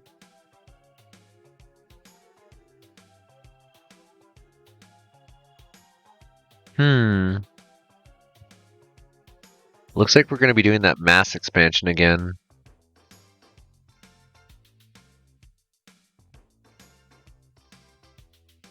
Work was good. The job you're worried about has gone well. Just got home from groceries. Ooh. I hope you got yourself a good snack. And I'm glad that the job went well.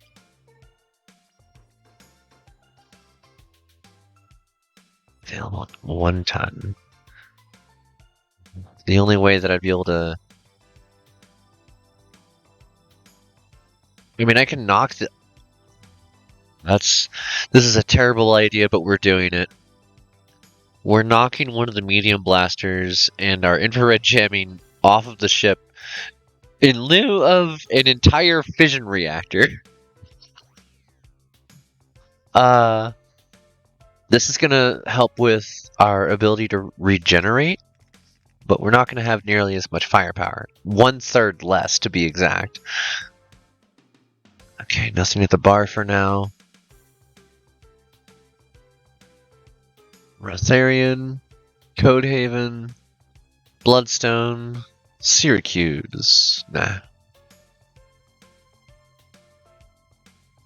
I gotta change this song. This is gonna get me in trouble.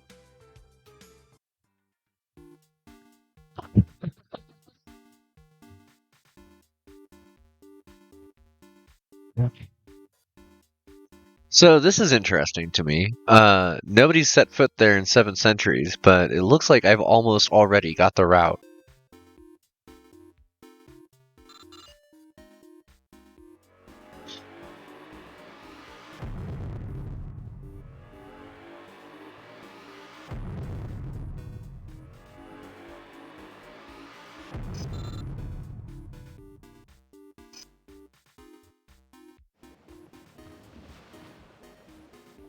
People who live here have nowhere else to go. They cannot get further away from anywhere and everywhere if they tried.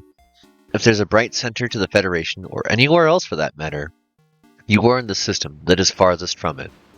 Goliath used to be a thriving artistic community where people from throughout the known galaxy came to work with many Velos artisans to create countless wondrous pieces of arts. After the Velos Wars, with all the Velos killed or enslaved, Goliath slowly wasted away. Now the populace live in habitation domes as they fear to go into the ruins of this once wondrous planet, which stand side by side with the now desolate ghosts of that bygone era. This bar has pictures all over its walls of Goliath at its height some 7 centuries ago. You sense the almost palpable sadness of the place, which was amongst the most beautiful of planets in the galaxy. Okay.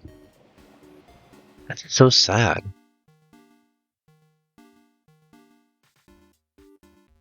Let's see. One sec.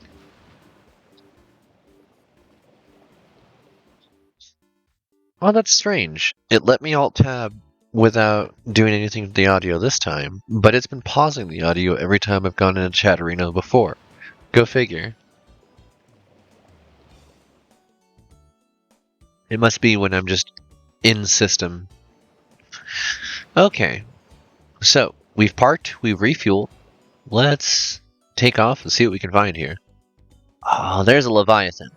That's that ship that I was like, there's no way that Auroran Enterprise is even close to the storage capability of Leviathan.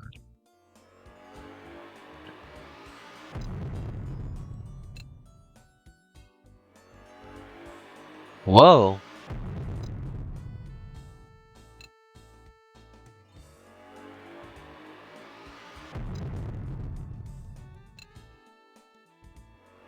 Alright, I'm glad we grabbed that fusion generator. Communications channel open. CryptPod. Class. Crypt. Greetings. No response to communication. No response to communication. No response to communication. They aren't taking our hails. Close channel. There's a hypergate here. You're filled with sorrow at the sight of the destroyed world. You remember hearing the stories of the glorious Velos homeworld and its amazing beauty. Looking around, you cannot help but feel remorse at the actions of your predecessors. You wander around for as long as your biosuit will allow. As you get back into your beloved puppy cage. Oh. You slowly dry your eyes as your airlock cycles, and you remember the odd cryptopods you kept seeing on the way here. You resolve to ask your Velos friend about them when you return, if he's prepared to talk further after hearing the news of the devastation of his homeworld. Give me just a moment. I have my power cable tangled up. I don't want that.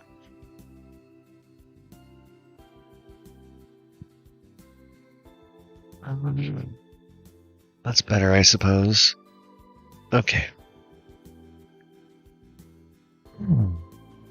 This planet is all that is left of what was once an advanced and beautiful civilization. Very few records of the Velos before the Velos War have survived, but those that have show this planet was a paradise world with many beautiful buildings and parks.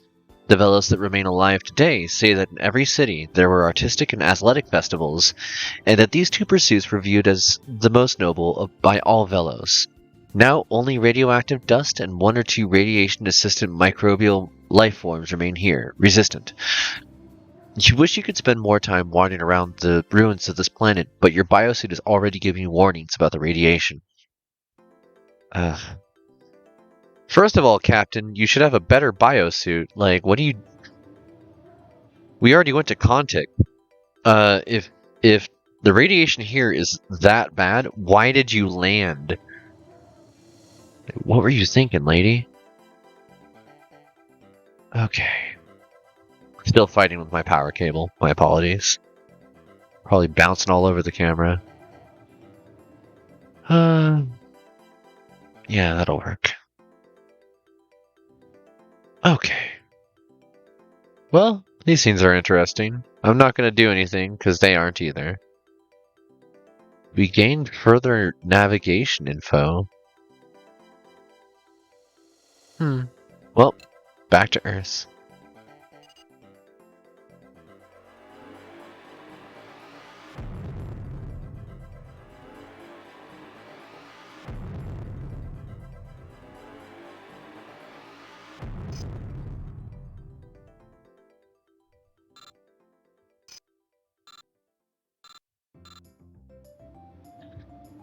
Originally, Cornwall was settled to provide an industrial base for further human colonization and develop space. Now, however, Cornwall supports a reasonably sized Federation task force in the system by providing all the goods and materials they need. This task force is perhaps the least active of any in the Federation, but remains an integral part of its defense. More than once, Auroran forces have launched surprise attacks throughout the system, and there have been encounters with odd alien ships from the ruined areas of what was once formerly Velos space. I don't know why I'm having so much trouble pronouncing some of this, because, like, earlier, reading various things about sci-fi gibberish I had no problem with, so I don't know. Okay. We refueled? Time to head out.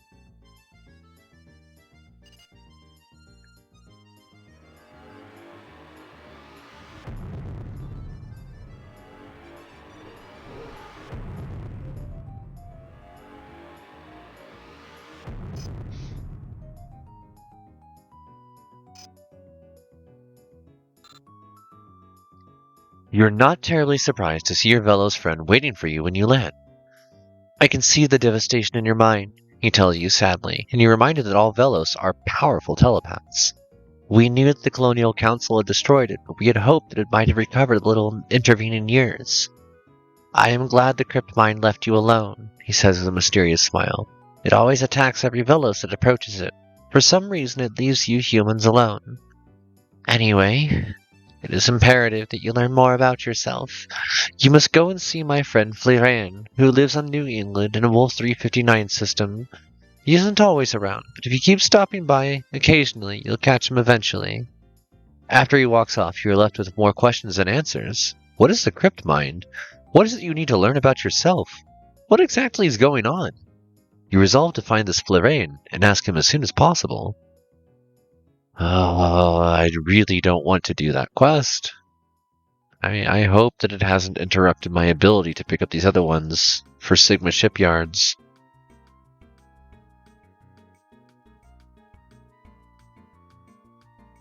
A Gleetek. And Rother.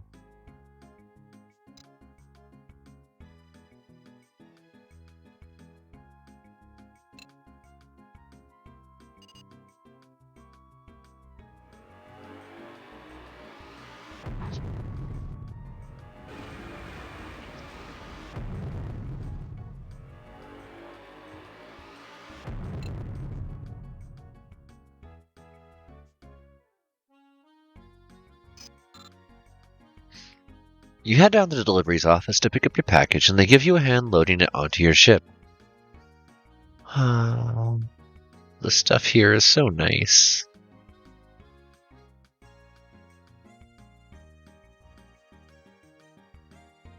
Okay, nothing else of special interest here. Wait, really? What a silly route.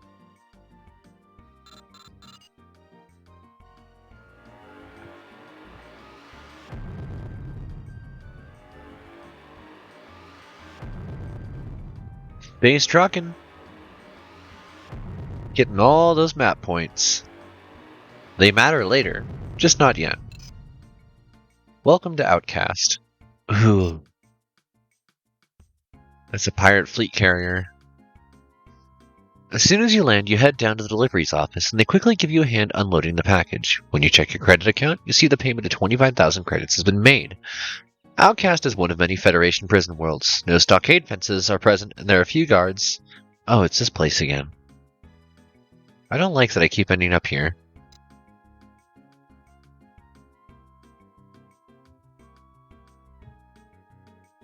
Oh, I hate this. Okay. We also need to go to Gleetek.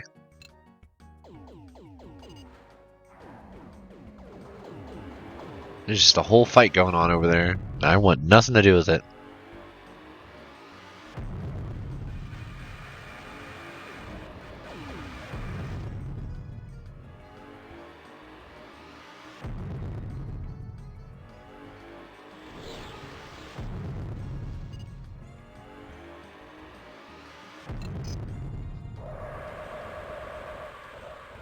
I'm glad those don't hit. A group of dock workers unloads the shipment of industrial goods from your cargo bay. Please give me a job here, please! I don't want to work for the Velos. Please. Nothing. Alright. Well, as I was afraid of, we appear to be locked into the story. All the places I would normally go. All the little quests I would normally pick up. We're gonna try and land on anywhere else.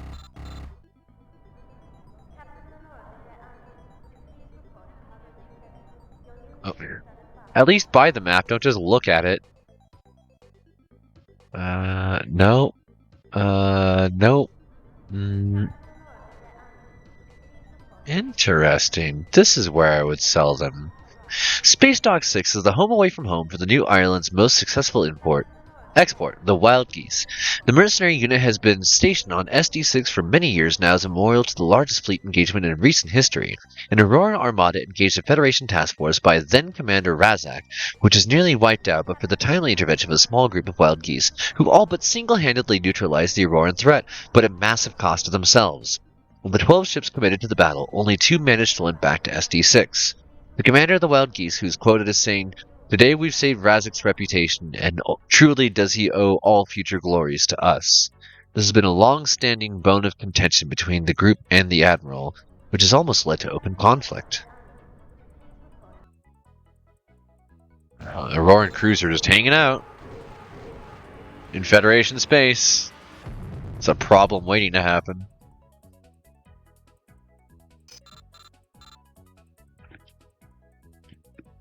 Nope. Nope. Nope. Yes. We need more equipment. You got it, buddy. Anything. Anything besides working for these people.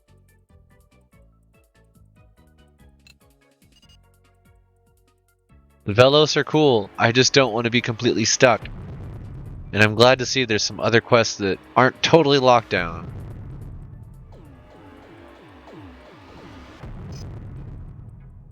On top of that, it's like one of my favorite storylines in the game. Goliath. Okay.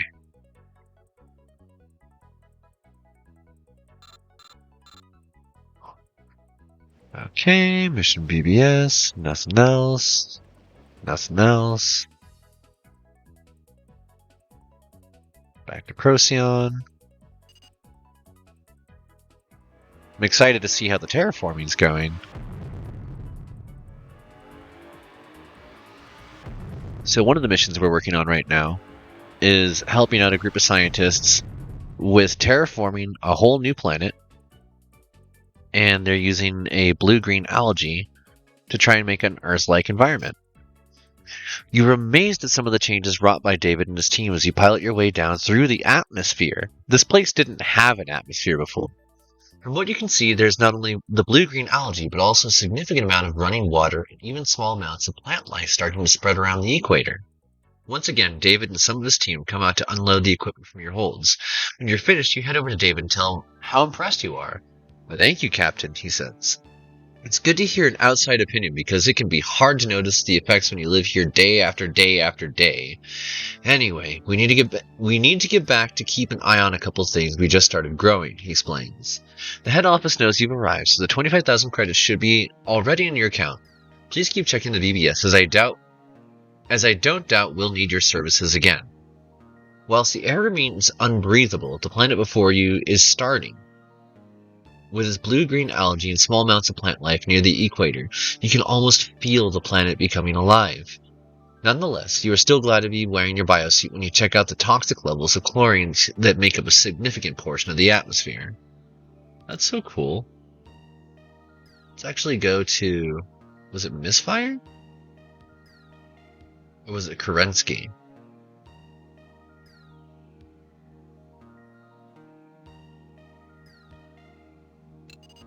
I guess we'll go to both, regardless.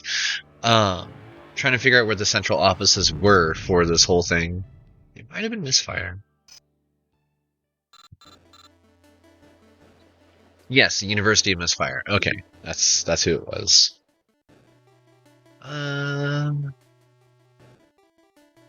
Forged exotic license. Yeah, that's not a bad idea. Okay. So we found the central office. That leaves us with Wolf 359. We'll stop on Seoul, see if there's any further missions that pop up by the time we get there.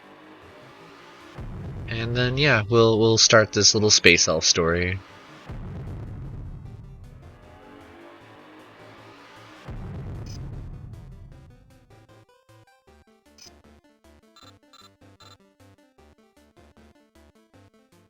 Yes! Oh, I've been waiting for this one. Okay, cool.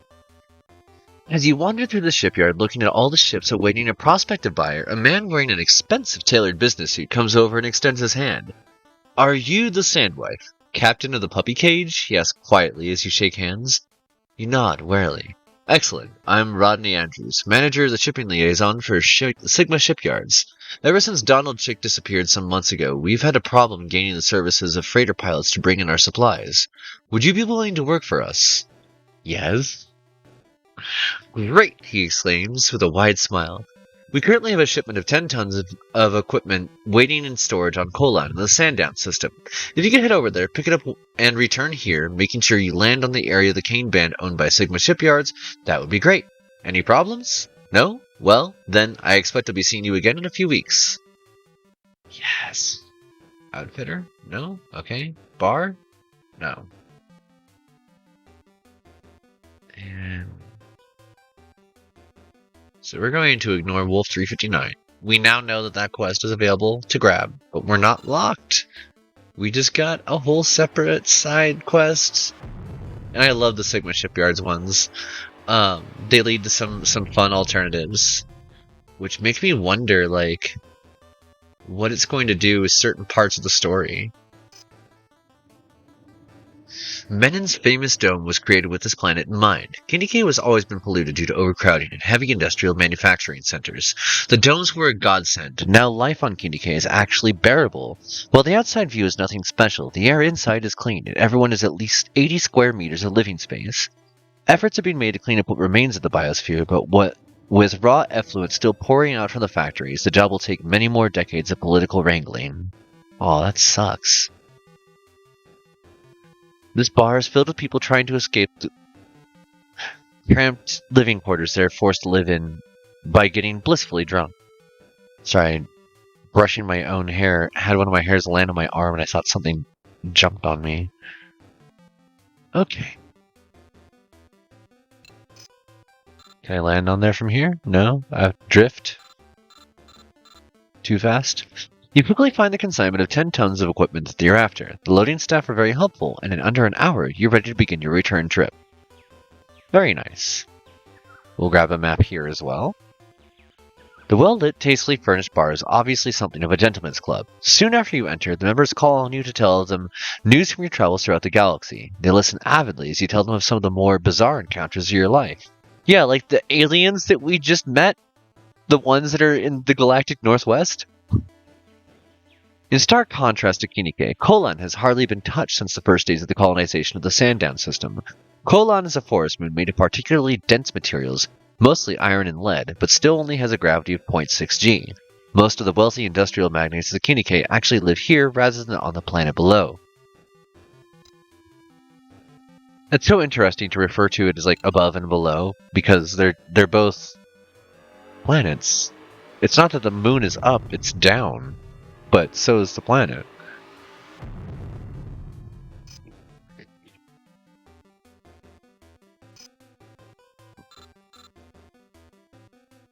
As you pilot your way into what is normally a restricted area, out of bounds to all non-Sigma Shipyards personnel, you take a quick peek at some of the enormous shipyards at their disposal.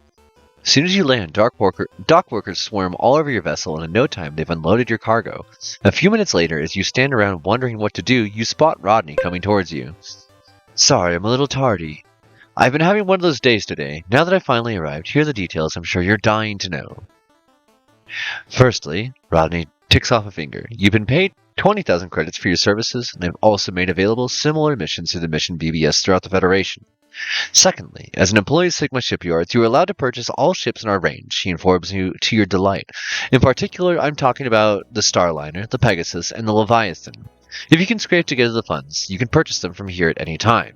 You should also be able to find a few ship upgrade outfits available here on the Cane Band.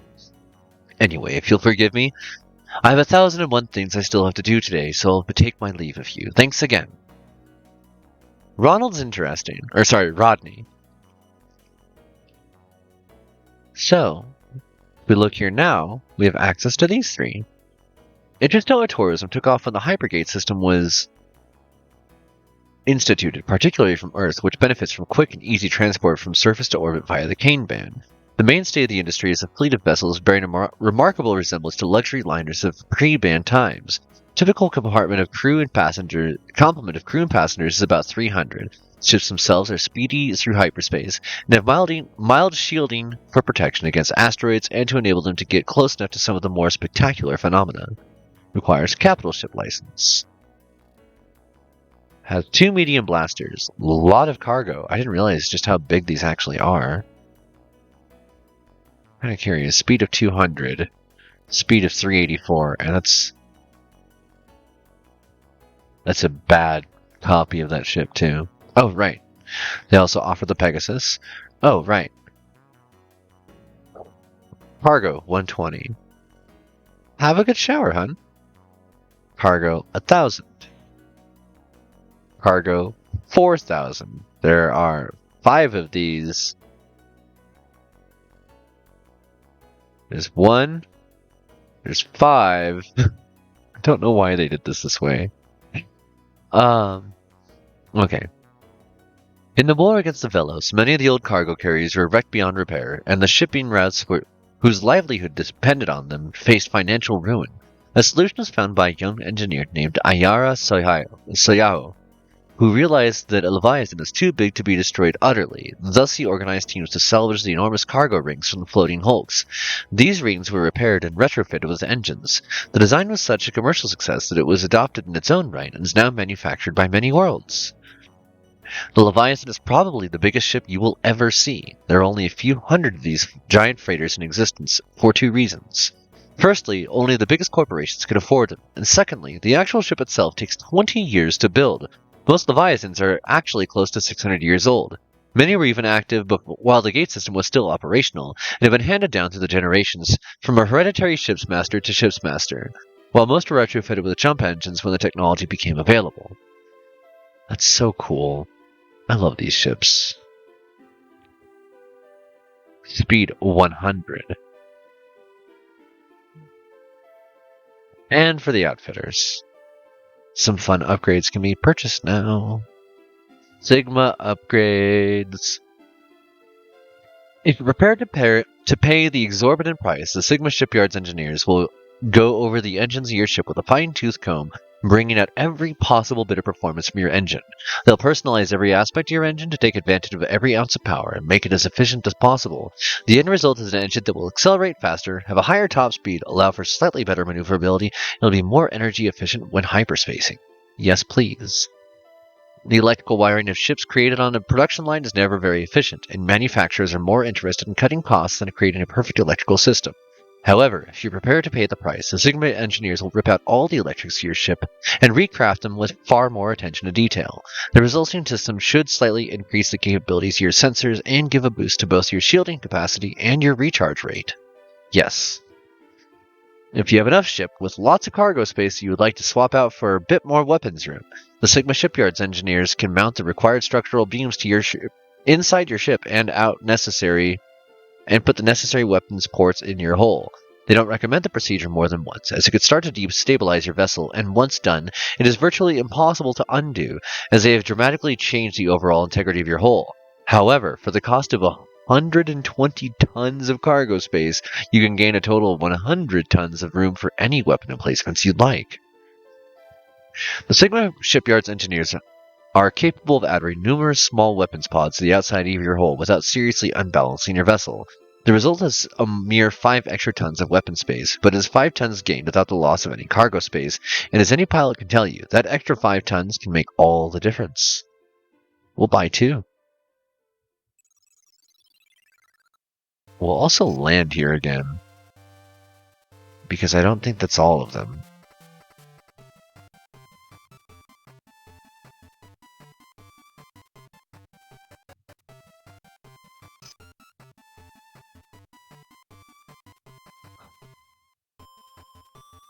Aha! Mount reinforcement. The limits of guns and turrets on most vessels are decided by safety engineers. With a little bit of reinforcement, it becomes possible to increase those limits. The cost may be prohibitive, but for the ship captain who wants that much more firepower, the Sigma engineers will guarantee by the time they are finished, you'll be able to fit 4 more guns and 2 more turrets to your vessel. Bloody hell. Let's do it. Like, I don't know how I'm going to fit that. I legitimately don't. I'm going to have to, like, remove the fission reactor to make that work, but I could just put so many turrets on this thing.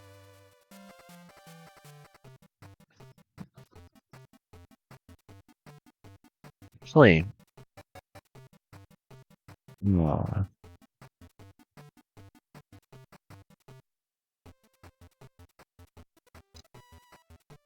I need to go back to Tuatha and go look at the ship information there, because if I...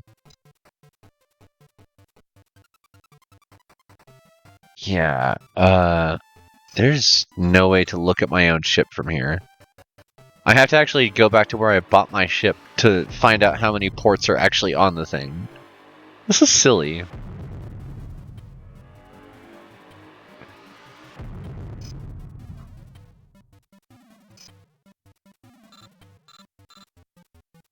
Okay. Shipyard. No mod starbridge. What a mess.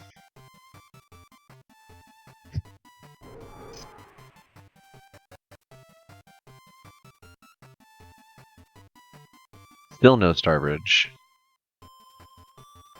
Still no starbridge. Wait. That's from Midna. Mod starbridge. Maximum of 6 guns, maximum of 2 turrets. So now it's 10 guns and 4 turrets. Comes stock with 2 light blasters, 3 medium blasters, 2 radar missile launchers. Also, missile launchers don't qualify as gun ports in this, apparently. That's another interesting point in this. Now, after having done all that, I don't... I think we're about to lose this ship, but we'll see.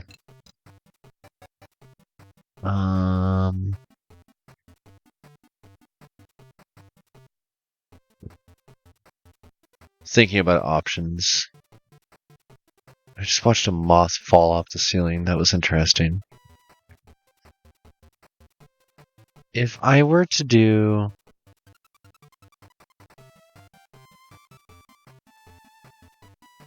I mean, I'm supposed to be doing those Sigma shipyards to...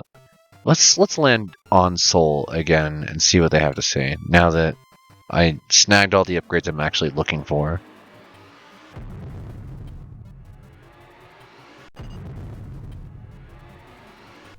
Also, you'll note that the sound for my engine's changed, which I love.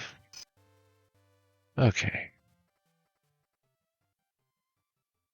No further missions from there or there. These are all UN ship. 100,000.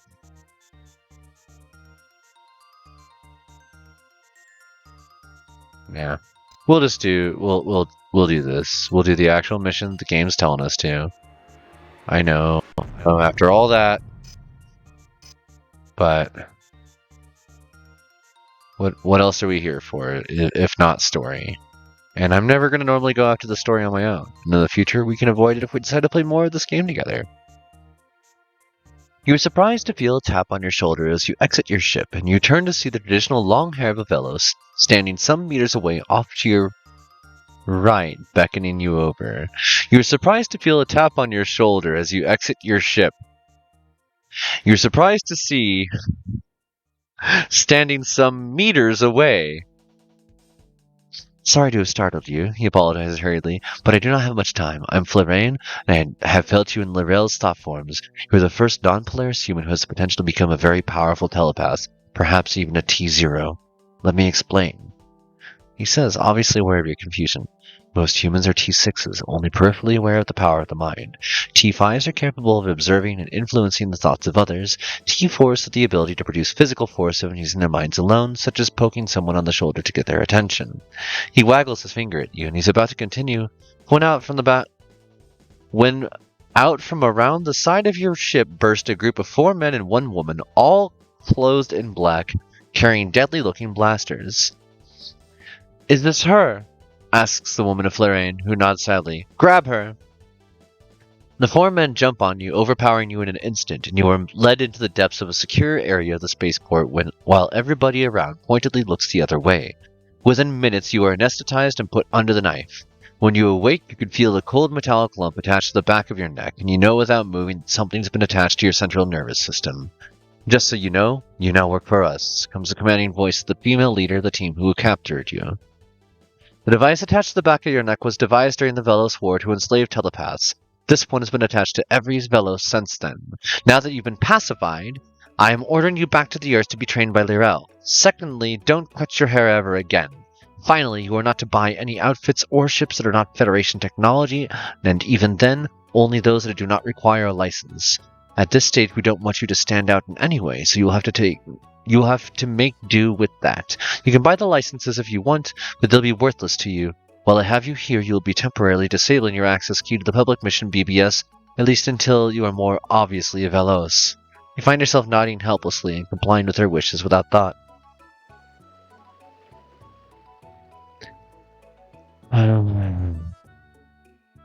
So, this is a part of the storyline that I personally very much dislike because it is about a willful removal of agency against the character's will. So, yeah, trigger warning to anybody that has issues with that. It doesn't settle well with me either. It's also part of why I kind of stay away from anything having to do with the Velos stuff, and this is exactly what I was afraid of with the Velos stuff. Is you end up working under the Federation. And there's a couple ways that this can go. If we play nice, we can end up becoming one of their military dogs and doing awful things to civilians and telepaths and dissenters to the Federation. I personally hate that version of the story. We can also, if we get lucky, and I think we failed that luck check already, but I don't know just yet, can actually start a rebellion, which, hell yeah, if we can get that to happen, I'm going to go for it. And I think there's a way to actually save the Velos as well, but in order to do it, you have to play along. So you have to go the dark route, and it's really gross. I hate it.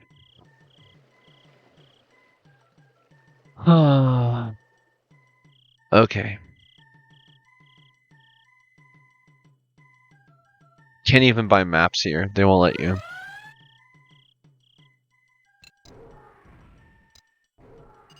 A pirate Starbridge, you say?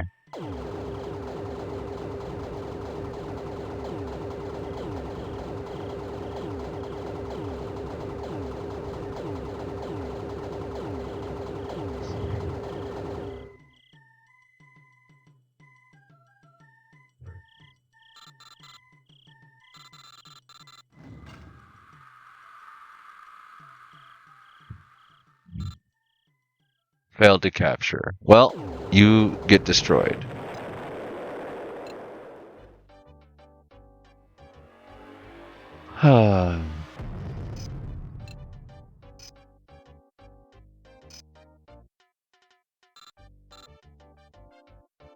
You are met by a solemn Lirel when you land. I am truly sorry, the Sand Wife. He tells you in the face of your anger. But I too am a slave, and one of the many rules we must abide to is report all potential telepaths. But for you there is some hope. You aren't Velos. There's a small chance that one day you may earn your freedom. In the meantime, we must endure our servitude together. Now, if you are to be enslaved, you may as well learn a little about your capabilities. Suddenly, you feel a warm pressure on the back of your mind. Can you feel that? Asks Lyrel, and you nod. Good. You look around, trying to find who spoke. You turn to see Lyrel look at you intently. You realize that he's speaking directly into your head. Not quite. I am manipulating your surface thoughts so you think the words I want to say to you. You feel a sudden pressure inside your head, and your mind is forced open.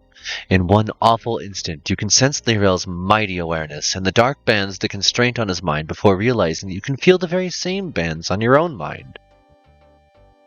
In a sudden whirlwind of discovery, you can feel the intelligences of the people throughout the spaceport and beyond, their emanations becoming less distinct the further away they are.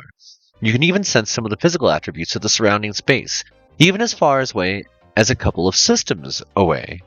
Looking back at Lyrel, you can almost feel a network of gossamer-thin filaments radiating out from him to thousands of other glowing, telepathically aware intelligences spread throughout the galaxy. Why am I having so much trouble with this? In a sudden whiff of insight, you realize that the Velos have achieved a form of hive mind where they can share each other's experiences and memories. Good, now you can see the universe of the mind. Use it wisely, or you'll spend all of your life twisting the hate out of their minds. You spend a moment casting your awareness around the universe before Lyrel intrudes into your thoughts again. The Bureau wants you to keep checking in the bar as this is one of the places they hand out assignments. Like it or not, you are now their property.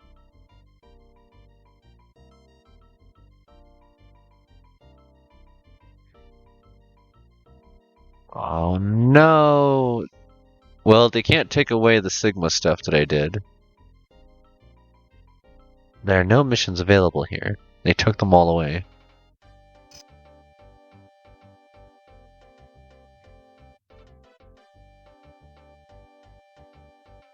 There are no missions available here.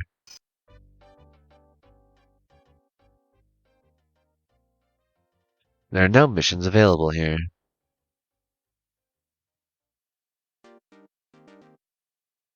Okay, well, we're gonna fly for a sec then. Do a loop around the sector. Oh wow. Oh wow. Notice anything different about the map? Everywhere that used to be yellow, or orange, sorry. Every station that used to be hostile to me, I now have access to.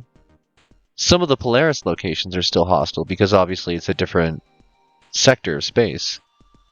But even the Dani and the Tikel aren't upset at me. There's no longer any orange on the map.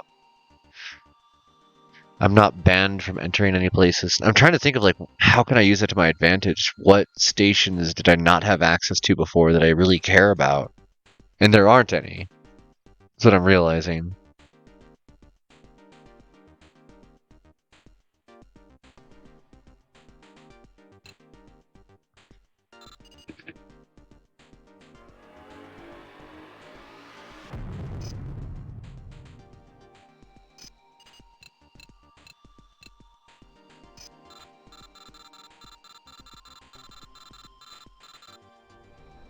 Okay.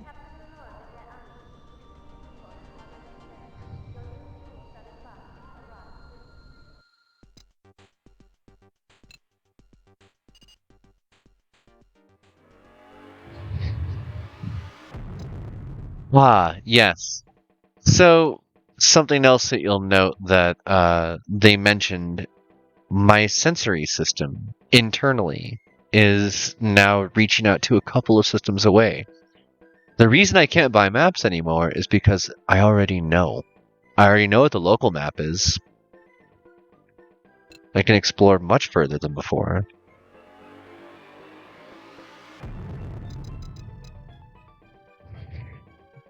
That's a free trader. Ah. Poria.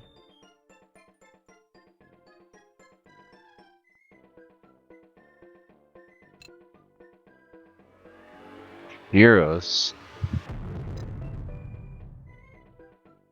Evle.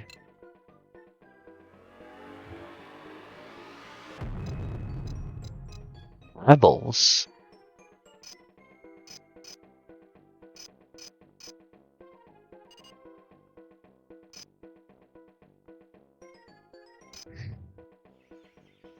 Rebel 1. This planet is the headquarters of the rebellion. I should not be here. People here are all very friendly, but a little reserved and very busy. They are without fail willing to sit and chat about their beliefs concerning the role of the Bureau of Investigations within the Federation. They have lists as long as your arm of the crimes committed by the Bureau, and they have statements of witnesses and huge files and evidence to support their accusations. However, they quickly clam up when they are asked for specifics about their operation against the agents of the Bureau, which is understandable considering the intelligence gathering capabilities of their enemy. Most of these people seem to be young, energetic, and far too serious for their age. They've all obviously seen something that matured them long before they were ready.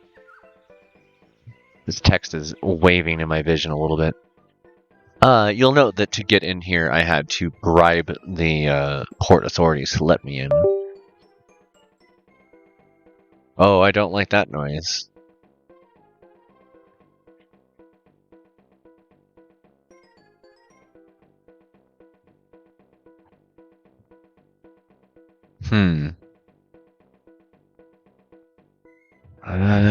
What just happened? It just acted like something got unplugged, but, I mean, I guess my headphones are charged. Okay. You'll note that they have some of the technology here that was in Aurora.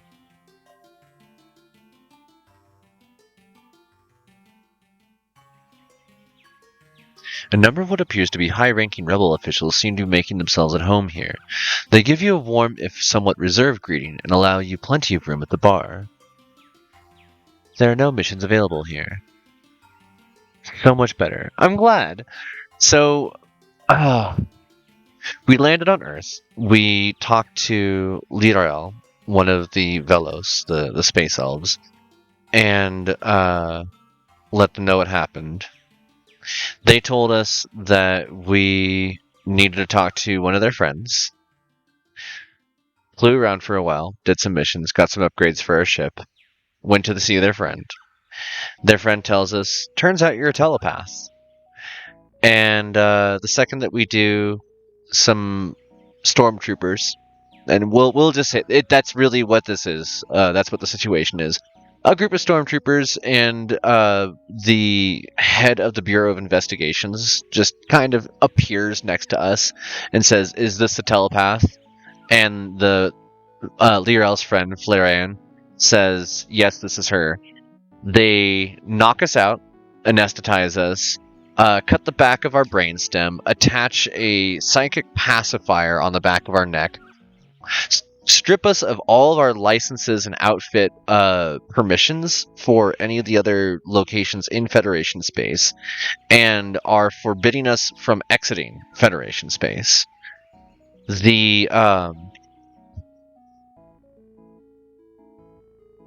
person that told us to go visit our friend, Liraen, or I can't remember, it's just a bunch of elf names, L and F.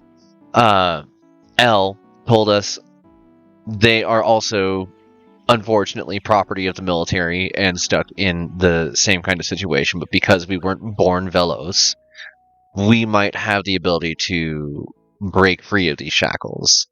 But for the time being, we are stuck having to just kind of fly around aimlessly through space until the appropriate mission BBS entry shows up for us. But it's meant to make you sweat for a little while.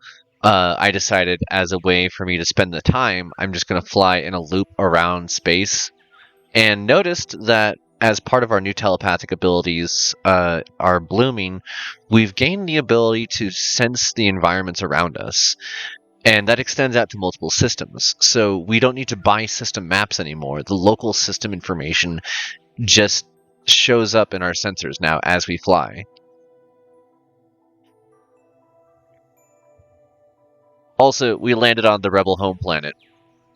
Oops.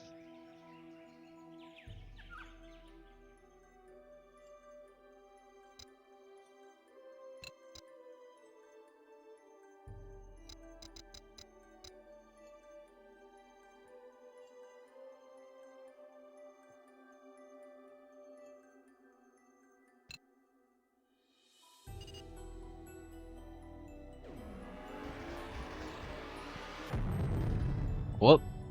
Wrong button.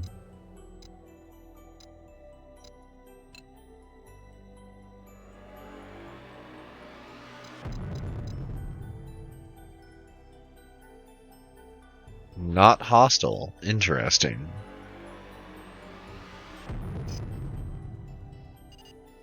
Offer bribe? Are you trying to insult us? Oh, I'm sorry. And the pirates here are friendly, huh? That's interesting.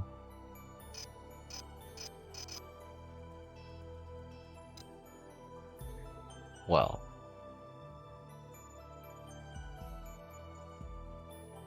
I guess we'll head out this way.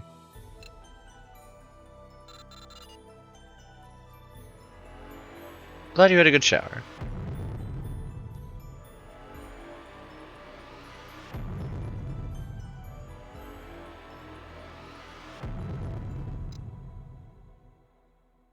Oh, wow. Some of the names of these places. Oh, hey, Sheol. Government, pirate, legal status, not applicable. Just the place we want to go.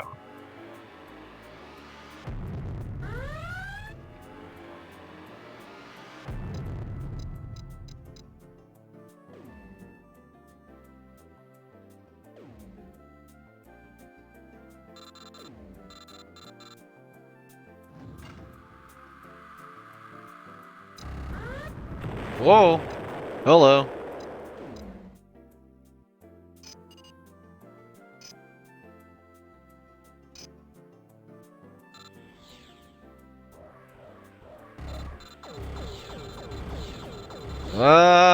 No. This is the home of the Associated Guild of Free Traders. These merchants are better known throughout the galaxy as pirates. This is a surprisingly well-run station, but you should keep an eye out, as those who break the very strict code of conduct find themselves in deep trouble very quickly. One step outside the code, and you are fair game for everybody. You're best off saying and doing nothing. Shipyard. Nothing. Outfitter.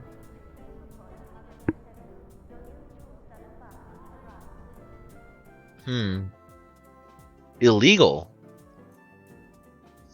You stare at this item, and the others around it for several long, sad moments, knowing that you may never be able to buy any of them ever again.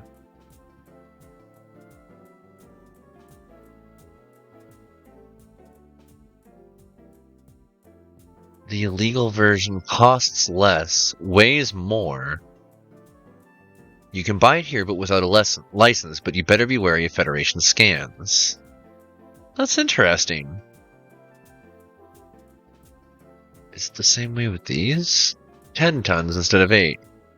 3,000 less. Why is it way more? What does it have on there that weighs more? You walk into a menacingly dark and smoky yet surprisingly clean establishment. A small jazz band play classy numbers on the stage, making just enough noise to cover any conversation going on. You notice 6 dangerously well-dressed men sitting at a table on a balcony quietly overlooking the club. There are no missions available here. They buy stuffed nup-nups here. Huh. Interesting. Wow. That scan distance is something else. Like, our psychic range is huge. So now I know that we can just, like, link over the top here if we want.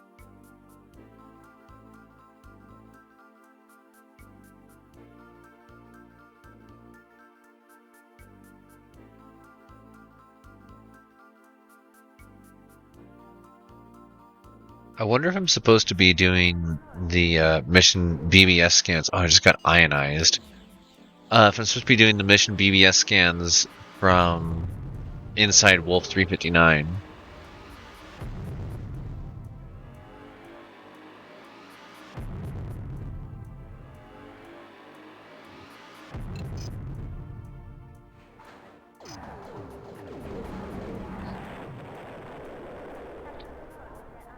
Nobody in the bar.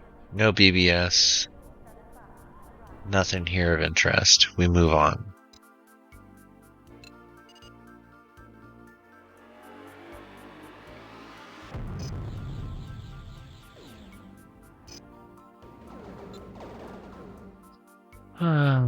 Shipyard. No. Outfitter.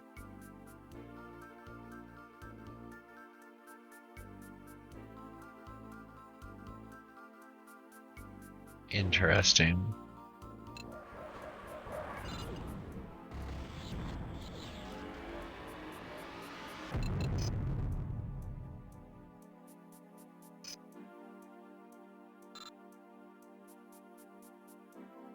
Nope.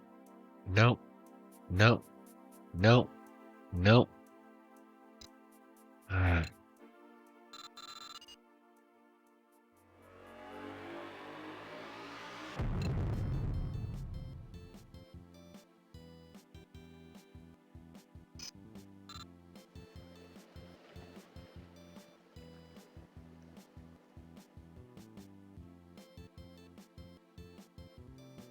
As you walk into this bar, you're vaguely surprised to see the average age of the patrons is around 70. Despite this, they all seem to have retrained their alertness and acuity because you notice that every single eye in the room gives you the once-over as you sit down. A paradise world, this is where all retirees from the Federation's military and intelligence communities reside. While New Babylon and the Ezra Primus system is a planet that every civilian aspires to live on, New England is where all those who strive to protect the Federation from all enemies inside and out hope to end their days. Its closest to soul enables these former servicemen and women who have made their home here to keep up to date with all the news and events affecting the Federation they love and its surroundings. It also enables the Federation to call upon their many years of wisdom and experience in times of emergency. There are no missions available here. What are they expecting me to do?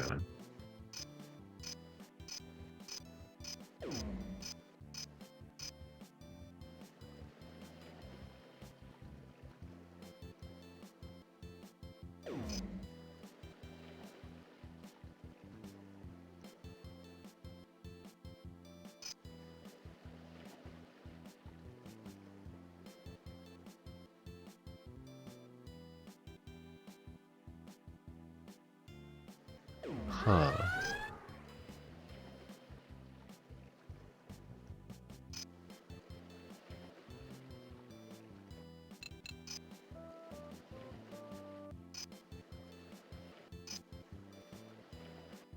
What? They told me to keep checking my missions. Oh, drop by the cane band. Bloody hell. For being a telepath, I'm kind of stupid. No thoughts, head empty. It real. It way too real. The psychic pacifier. It do be pacifying. When you walk into the bar, a young soldier stands up and indicates you should follow him. You sense that he works at the bureau, and without thinking you obey his nonverbal command. You're shepherded into a room with a single spotlight facing a door. I'm sure you can anticipate the reasons behind our security precautions, begins a lovely female voice. It just wouldn't do for anyone to find any more about the bureau than they already have. As you sit, listening to her chair creak, she shifts her weight. Your mind strains to make sense of the jumble of sensations in front of you. In a sudden flash of recognition, you realize that there is another more experienced telepath in the room, confusing your senses. As far as you are concerned, I am Commander Crane, she continues. I want you to do something for us. What I'm ordering you to do, Crane continues, is infiltrate the organization that calls themselves the Rebellion. We'll spread the rumor that you're on the run from us after narrowly escaping the capture at the hands of a counterterrorism team. That should be enough to get you started. If during your travels you see a ship called the Prodigal Son, it'll be because we want to contact you. Finish your current mission, then come to the bar here and we'll go through the normal procedure. Perhaps it'd be best if you continually check the Earth bar, in case you miss the Prodigal Son, or if we can't put it in your pass. Now go to Rebel 2 in the Courier system, and we'll tell the rebels that you want to aid them somehow, as the Bureau is not what you thought it was. They'll take it from there. Be careful, Captain. I only just recently gained your services. I don't want you dying on me just yet. Ugh. I hate Commander Crane.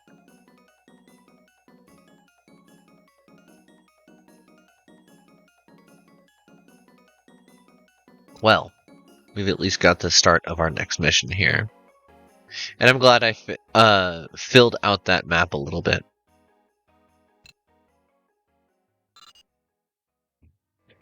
Now comes the part where we have to do a couple of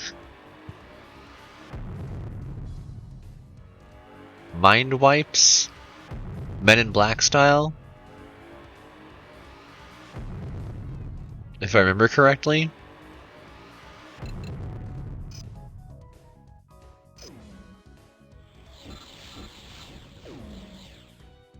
You're met by a slightly suspicious rebel dockmaster who inquires as to why you've landed here. You explain that you feel obligated to do something for the rebellion, seeing as they are fighting the Bureau. You tell him what you've learned the Bureau does not fit with your ideals to the Federation, and you are a woman of action and cannot just sit by and let them continue on their merry way.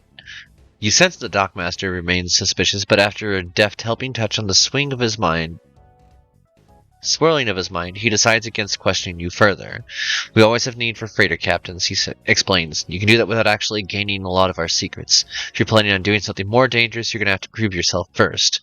Go and see the dockmaster on Merrill in the Aldebaran system while he's off duty in the bar and give him this. He hands you a small data crystal. He should be able to find something for you. I can hire cargo drones here. I didn't realize that.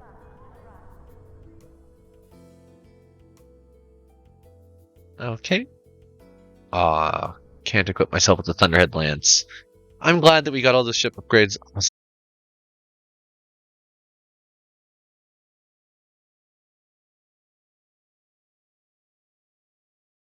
This is still down. This is still... Okay, this is back up. How about this? You can see. Good, yes. I don't know how long I was just down. That's fun. Glad I landed back at a new place, because we got more of the story to read. Yeah, let's see here. 2348 disconnected. Oh, okay, so that just happened all in that moment. Yeah, we're going to be dealing with some connectivity issues for the rest of the day, and we've only got roughly, I'd say, half an hour to go left for the stream anyways. And I believe I have a solution for this, but I, for the last few nights, thought I've had a solution for this, and none of those have actually worked out, so we'll get there. If I have to, like, run a cable, I will, because bloody hell, this wireless is driving me nuts. That being said, let's jump back into the story. As I was saying, from point A to point B, time to go do some war crimes, Men in Black style mind wipes. As soon as you finish your post-flight routine, you decide you'd better head back to the bar and find this off-duty dockmaster. Merrill is the only planet in Federation space to be an open rebellion. The Federation describes this planet as a breakaway being held by pirates, has instituted a blockade for the duration of the current emergency. Meanwhile, Merrill is quite self-sufficient. It's also the central shipyards of the rebellion, where purchased, stolen, and captured ships are taken to be refitted for active duty. Many of the ships sustain their heaviest damage coming through the blockade above the planet.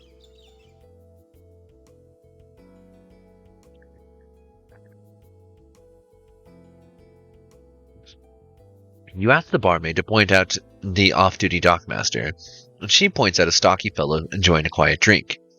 He looks up as your shadow falls across the table. "What can I do for you?" he asks politely.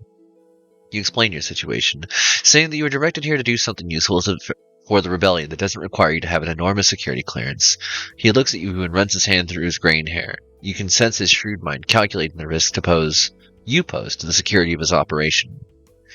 "Well, we could use some help getting foodstuffs onto the planet," he muses, and goes on to explain. "The Bureau is trying to starve us out of the Federation, and people's belts are starting to look a little tighter. Are you willing to become a freight courier? You realize you have no choice but to accept." All right then, he says, squaring his shoulders. If you could go to Las Vegas in the Vegas system and pick up 10 tons of food and bring it back here, it would be much appreciated. Ask for Jay when you return, and I'll make sure it gets distributed to the right people. While you're on Las Vegas, make sure you get your produce from a guy named Burton. He's willing to sell his food to people who he hasn't seen before, so he's your man. You thank him sincerely, but he merely eyes you askance. After observing his mind for a moment, you sense he doesn't like having his off-duty hours interrupted. Next time, he warns, picking up his drink. Don't bring everyday business to the bar. I like my time off. You nod your head and start heading back to your beloved puppy cage, leaving Jay to savor the rest of his drink in peace.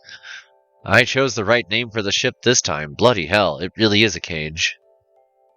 The mostly young people in this bar proclaim themselves to be in rebellion. They say they're not rebelling against the Federation, but they're rebelling against the Bureau of Internal Investigation, and sadly, against the tools it uses. Oh, they know. De Vega!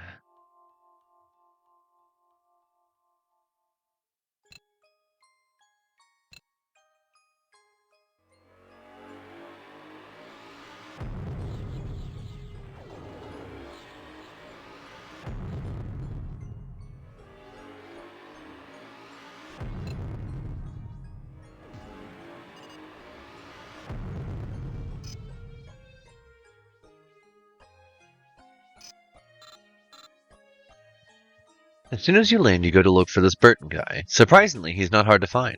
The Las Vegas marketplace is very well organized, and within a half hour you're standing in front of the man you want, haggling over the price.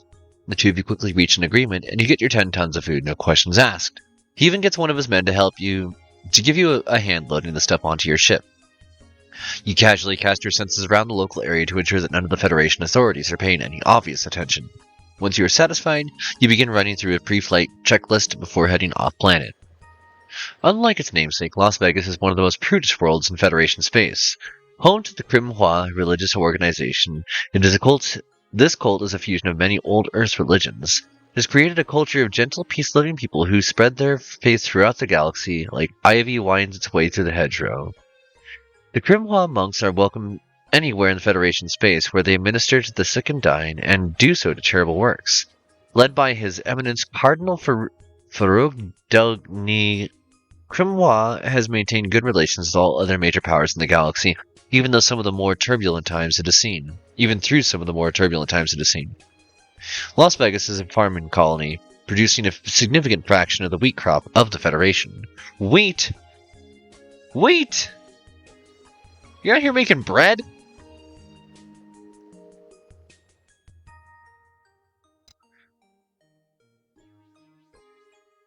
Glad we got our wheat. The Obata Nebula. I'm kind of wondering... No, this is a new install. I don't have any of the old mods in place, but I just don't remember the decorations of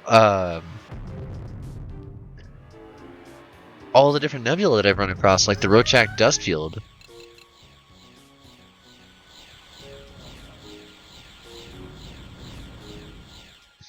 As soon as you open the hatch, you are hailed by a smiling Jay walking along the concourse towards you. I take it you got it, he states with a grin and a wink, and you can sense his relief. You realize the rebels in the system must be living under terrible restrictions to survive the enormous Federation blockade of their world. After you show him your holds, he claps you on the shoulder. Come with me to my office, he says. We'll see what can be done about payment and a regular run. We'll leave the unloading to the people who get paid for it. You follow Jay into his spartanly furnished office, and he sits you down in a comfortable chair. I take it that you'll be wanting to move your way up the ranks to the more exciting missions. When you nod, he grins and claps you on the shoulder again. Good to hear, he says with an approving smile. Of course, we live in times where trust is at a minimum, and if you want to become involved in the more exciting missions, you'll have to prove yourself worthy by doing some of the more tedious, lower-risk runs. To get you started, he goes on, I'm going to make these food drops a regular occurrence, and each one you do will go a little way towards proving yourself to the rebel high mucky mucks. You nod in understanding. In the meantime, here's 15,000 credits to play with. He hands over a credit chip. Have a few drinks on me. With despair in your heart, you realize you've taken the first step towards destroying these brave people. Heavy, isn't it? You sense Jay's shrewd intelligence and a happy outlook, but decide against it in looking his direction so as not to risk revealing your telepathic abilities. Captain! Sandwife! You hear yelled from the back of the bar when he finally notices you. Over here! You turn towards the voice and see him sitting, enjoying a drink. He kicks out a chair at his table and indicates you should join him with a grin. I've been told to move you up the chain, he begins smiling. But don't get carried away, he cautions. It's only a small step up from food drops to equipment drops. What it does mean is that some of the heads have noticed you. Head sheds have noticed you. If you keep this up before long, you'll be up there with the best of them. Jay leans forward, resting his heavily muscled arms on the table as he asks you more seriously. That is, if you're still interested. You realize you have no choice but to accept. Ugh. Well, it's pretty simple, really. No different to what you're doing now, except the Bureau now reckons that you'll be smuggling and... Wait, but... No different to what you are doing now, except that the Bureau now reckons that what you will be smuggling is worse than what you were smuggling before. It's very awkwardly worded. All we want you to do is to go to. I hate this. Menon in the lesson system. He indicates with the casual wave of his arm. Get 10 tons of equipment and bring it back here. The man to go to about getting some of the stuff, no questions asked, is a guy named Arpad. He knows his work and is very competent. He'll make sure you're looked after. Good luck, Captain. Yeah, you can tell in some of these spots where some of the writing is being done by different authors. Okay. And a regular food run. In Vegas specifically. So this one is to here.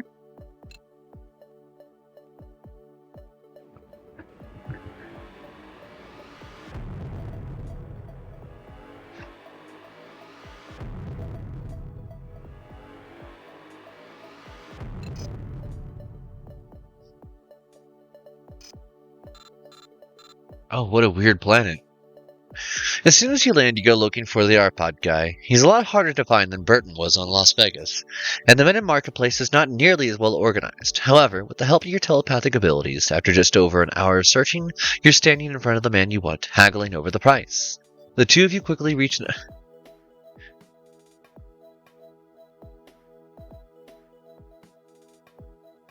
They didn't even write something here. They just changed the name. Why? Don't be lazy. What? This is a main storyline. Like for the whole game, this is one of the 7 different primary storylines. You can't get lazy now.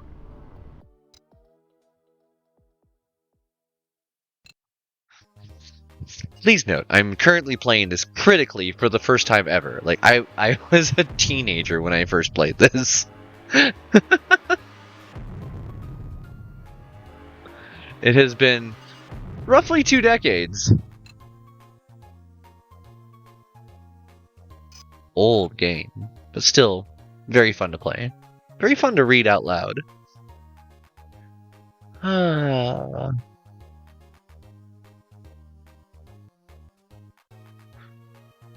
As soon as you open the hatch, you're hailed by a smiling Jay walking along the concourse towards you. I take it you got what we wanted. The rebels on this planet must be really struggling. To satisfy his curiosity, you bring him aboard and show him the holds, and he claps you on the shoulder. Excellent work. Okay. Once again, you follow Jay to his spartanly furnished office. It looks to me as though the people in charge of this are starting to look your way. He claps you on the shoulder again. This is like the 6th time. And you observe the growing affection he's feeling towards you. Well, you're on the way. Of course, it'll take some time and things won't happen overnight, but I think that you've begun your long journey to the top. Keep putting to the hard yards. The shed heads in the hard yards? What is with this guy's speech pattern? And you should get there.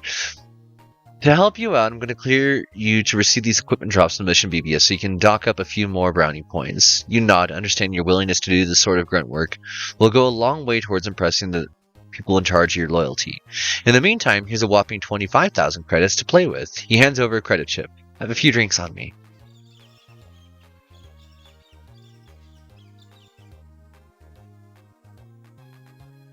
Sure. we'll do another immediate run over here. I was kind of surprised to see how quickly it bounced me from 1 to the rank 1 to rank 2.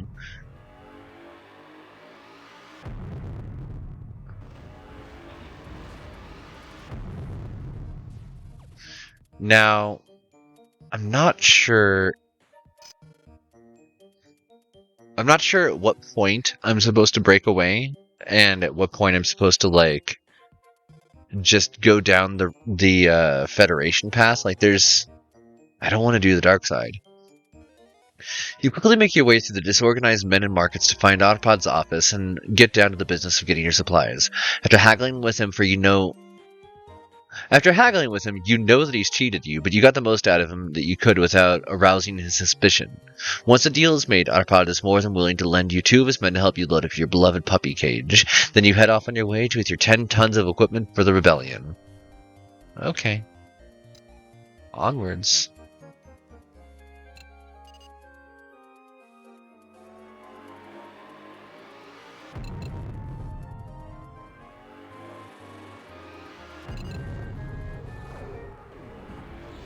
Oh, that was an entire Velos fleet. I'm betting you that was the one that I was supposed to be looking for. You gain the attention of some dock workers and quickly get your cargo unloaded before heading off to check in with Jay and get your payment. You find Jay in his office at work on his computer where he normally is. Back again so soon? He responds in a surprised voice in response to your knocking. Good work! It's good to see someone who's prepared to do a little extra for the cause. And given the way things are, we're certainly going to need every little bit of just what you brought in. He fumbles around the inside of his drawers of his desk before finally pulling out a slightly dirty credit chip. I believe this is what you're looking for? Keep checking the mission BBS. It won't be long before we'll be needing your services again. Okay. We'll leave that be. We'll head back to Seoul. Because I'm betting we need to go to the Port Kane bar. And while we're at it, we can check the shipyard and the outfitters and see if there are any other side missions for us there. Nope. Nope. Nope. Nope.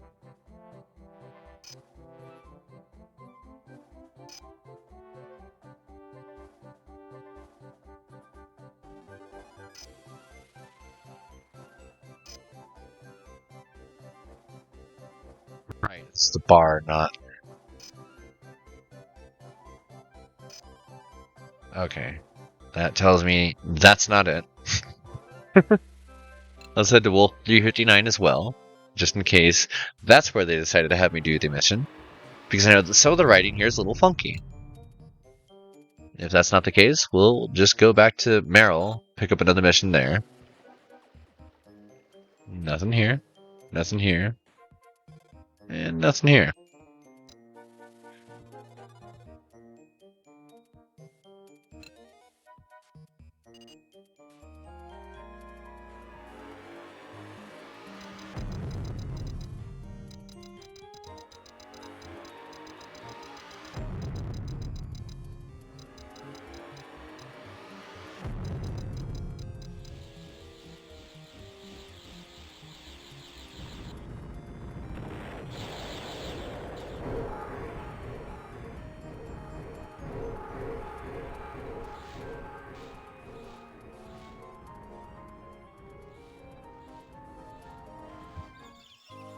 Interesting. Once again, you can sense the good nature and shrewd intelligence of Jay before you see him, but again you decide not to look in this direction to hide your abilities. That is, until you feel him trying to gain your attention. You casually look over to see Jay waving his hand at you as he sits in his normal place. You sit down and he grins at you. If you're going to start betraying the rebellion, he says in jest, now would be the time you could start. You quickly probe his mind. You sense his comment is just an attempt at humor. The headsheds have decided to move you up a little further. They want you to go and pick up a rebel informant who believes she's been compromised. Are you in, or do you need a little more time to prepare? Once again, you realize you have no choice but to accept. In reality, the mission is fairly simple, Jay continues quietly. Not too different from the cargo missions you've been doing, except that you'll be picking up a passenger rather than freight. The young lady in question, whose name is Anna, lives on Thrain in Gefjon. Make sure you aren't spotted on the way out, as the Bureau would be really like it if they stumbled into a rebel extraction. Jay leans forward to emphasize his next point, and you can sense the urgency behind his words. The rebellion prides itself on looking after its people where it can. Our people, our leaders, have made a vow to extract any agent in trouble if it is possible without further compromising security. If it is one of the things that allows the Federation to employ so many people, it is one of the things that allows the rebellion to employ so many people. Otherwise, many would simply not pluck up the courage to join, and we'd be struggling even more than we are. Good luck, Sandwife. You may need it.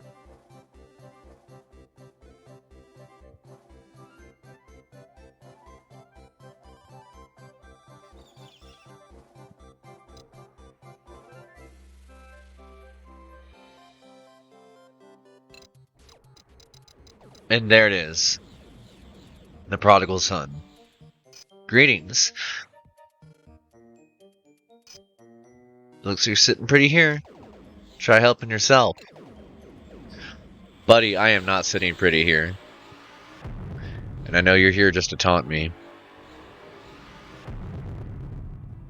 What I'm going to do is work for the rebellion. And not actually go back to Wolf 359. And I'm going to see how far up the ranks I can get. You land and go through your normal post-flight routine as usual. When you are finished, you head outside to stretch your legs and start the arrival of the passenger, and await the arrival.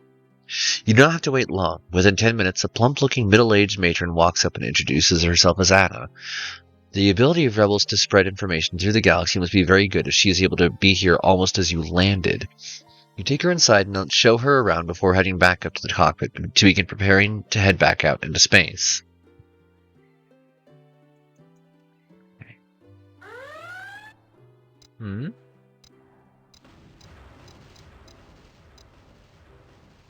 Alright, if you want to fight, let's do this.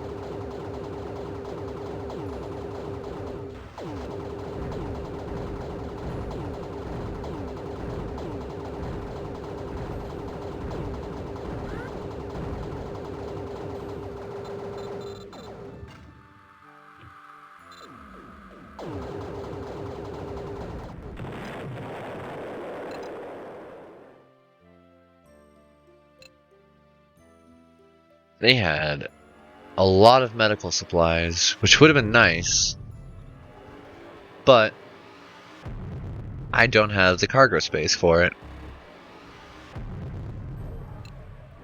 Back to Merrill.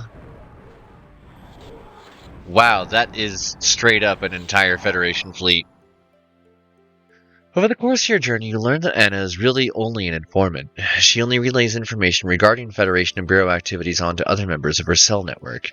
You're a little impressed by the way the rebels have set up their informants. If any one person was turned, they could only ever incriminate a maximum of 3 others. And even then, unless they acted within 2 days, they could not even do that. Anna thanks you for helping her out as she leaves you and you watch her walking away.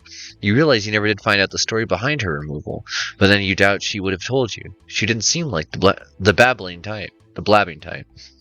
You look over to see the muscular figure of Jay walking towards you. You did good out there. Come to my office. I have someone I want you to meet. You walk in to see a vaguely familiar figure with short hair and a military bearing. Allow me to introduce myself, the man says easily, reaching forward to shake your hand. My name is Cade Smart, retired general. You realize that you are talking to one of the founding members of the rebellion. You remember vaguely that General Cade Sundown Smart, as he was called, took command of the Federation's forces when the Aurorans wiped out whole fleets of the Federation Navy under the incompetent command of his predecessor. His brilliance kept the Federation alive at a time when its destruction looked like a virtual certainty. I want you to know that we've been following your career very carefully, General Smart continues, and I wanted to pass on my appreciation for what you're doing. We're truly grateful for your efforts. Jay tells me he's going to make similar missions available to you throughout the mission BBS, and I can think of no one better for the job. Thank you, Captain.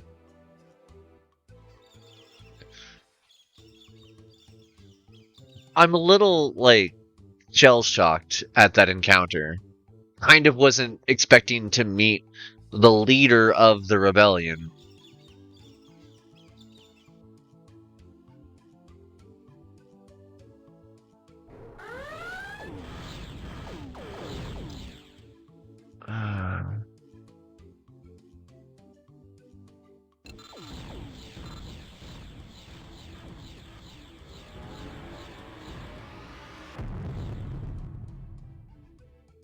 Seeing the prodigal son is an indication for you to return to Earth and the Sol System to report back to Crane.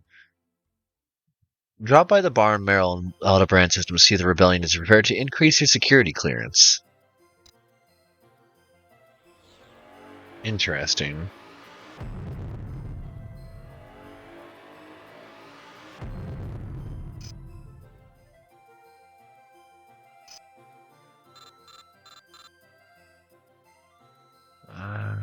Okay. Nothing here. Moving on. Back to Aldebaran. Ribs go crunch.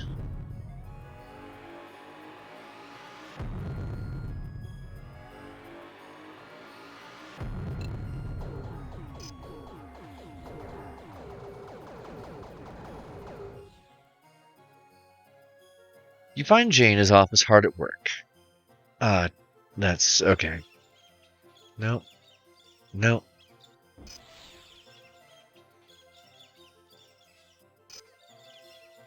So, is there a soft, like, lockout of progression here?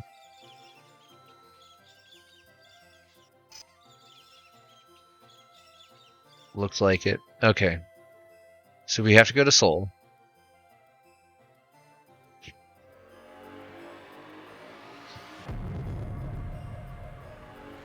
You'll note that they seem to be interfering with what's showing up in the mission BBS. Their information systems are being compromised on purpose. You feel a familiar tap on your shoulder, and you turn to see a young soldier who informs you that you have to go to New England and Wolf 59. Commander Crane will meet you there. At the mention of her name, a nameless dread rises up in your stomach, and once again you realize the hopelessness of your situation. As they've done so many times already in your short term of enslavement, the dark bands that encircle your mind twist you into thoughtlessly obeying the commands given to you. Hate it. I despise it. It is awful. It is gross. Give me back my brain. Get out of my brain, Chaz. You don't know who I am. I'm the Sandwife. A green Glowdog on the internet. You're taken into a darkened room by a dock worker who refuses to be drawn into conversation. Hello, my pretty, comes that horrifically beautiful voice. Report. You make your report, and she grills you about the extraction and appearance of General Smart. With the enslavement device attached to the nape of your neck, you have no hope of resisting her questioning. Good, the voice decides finally. You've done well. Now, we must start using your position to best advantage. From here on, I want you to bring any rebels you pick up, and we will do a quick body switch, so we can start planting a few agents in amongst their network. Hopefully they'll start getting you to a place agents in the future, where we'll be really getting somewhere. In the meantime, I want you to deliver this message pod to my man in the bar on the Cane Bandit Earth. You know who he is. We'll meet you when you land. I hate this. Still hate this story. Who wants to fight? A marauder? Let's fight.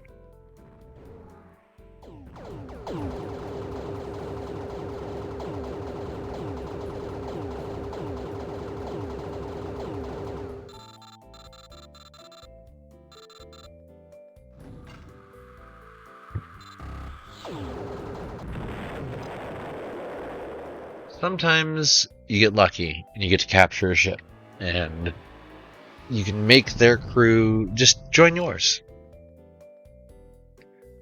When that happens, you get to have free wingmen with no restrictions on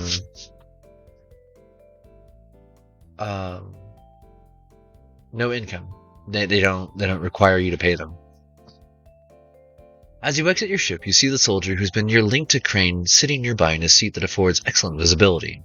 You walk up and drop the message pod in front of him. Without a word, he punches a long string of numbers into the encryption lock and reads the contents. He looks up and in clipped tones says, Commander Crane wants you to continue as planned with your infiltration and await the usual prodigal son signal before returning here. With that, he closes the message pod and returns to looking around, ignoring you. Obviously, as far as he's concerned, this conversation is over. As you head back to your beloved puppy cage, you wonder what how you can live with yourself doing what you are doing to these brave rebels. Nobody deserves to go through what was done to you, and you have no doubt that they will be subjected to it as well. After you spend over an hour sitting at the control sweating, shaking, and weeping uncontrollably, you recover and head out to space to the deepest despair of your life. You see only two paths ahead of you, death or damnation. Which will it be? And with that, we're going to call it a night. And we'll come back to this dark little chapter another evening. But hopefully with a little bit less disconnect issues, because holy cow, that has been frustrating. Oh. All right. Leave. Quit. And switch over to this. And I suppose I should move myself over too. Okay. Thank you, everybody, for joining us tonight. This has been a lot nicer than I expected it to be with EV Nova, because I was expecting a lot more issues, just generally having to fight with the software. But mainly just fighting with that router instead, and I'll see if I can get that fixed after end of stream here. Yeah, same. I hope to get all that sorted as well. Also, I really love this story. Like, I hate this specific story, but I love the story of EV Nova in general. Like, how much life there is in this universe, and how it actually feels like there really are people. And they make you feel that in the story is like, yo, you're about to go wreck so many people's lives on 3 different planets, and it's only the beginning. And you know full well that you are working for the dark side, and there's nothing that you can do to stop it because you are being forced. And it's just, it's a train wreck in slow motion. And I'm looking forward to it not being quite like that, but holy cow. Alright, so let's take a look and see who else is streaming right now, and who we want to raid over to.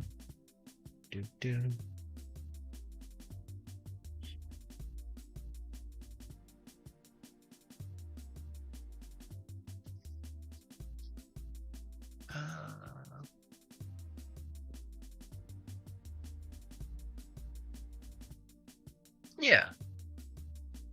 Let's send you over to a good friend of mine, White Mocha, who is doing some raids on Final Fantasy, I believe.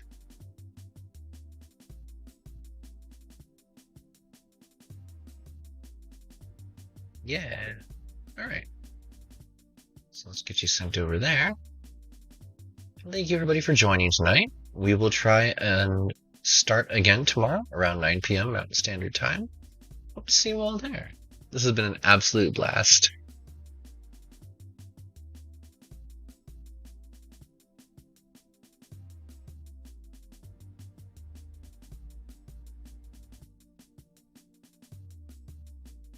Oh, I'm noticing a thing. Okay.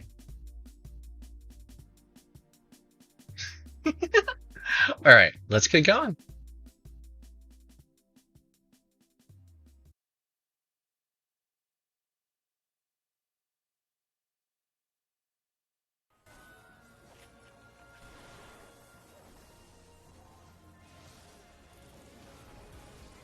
Uh-oh.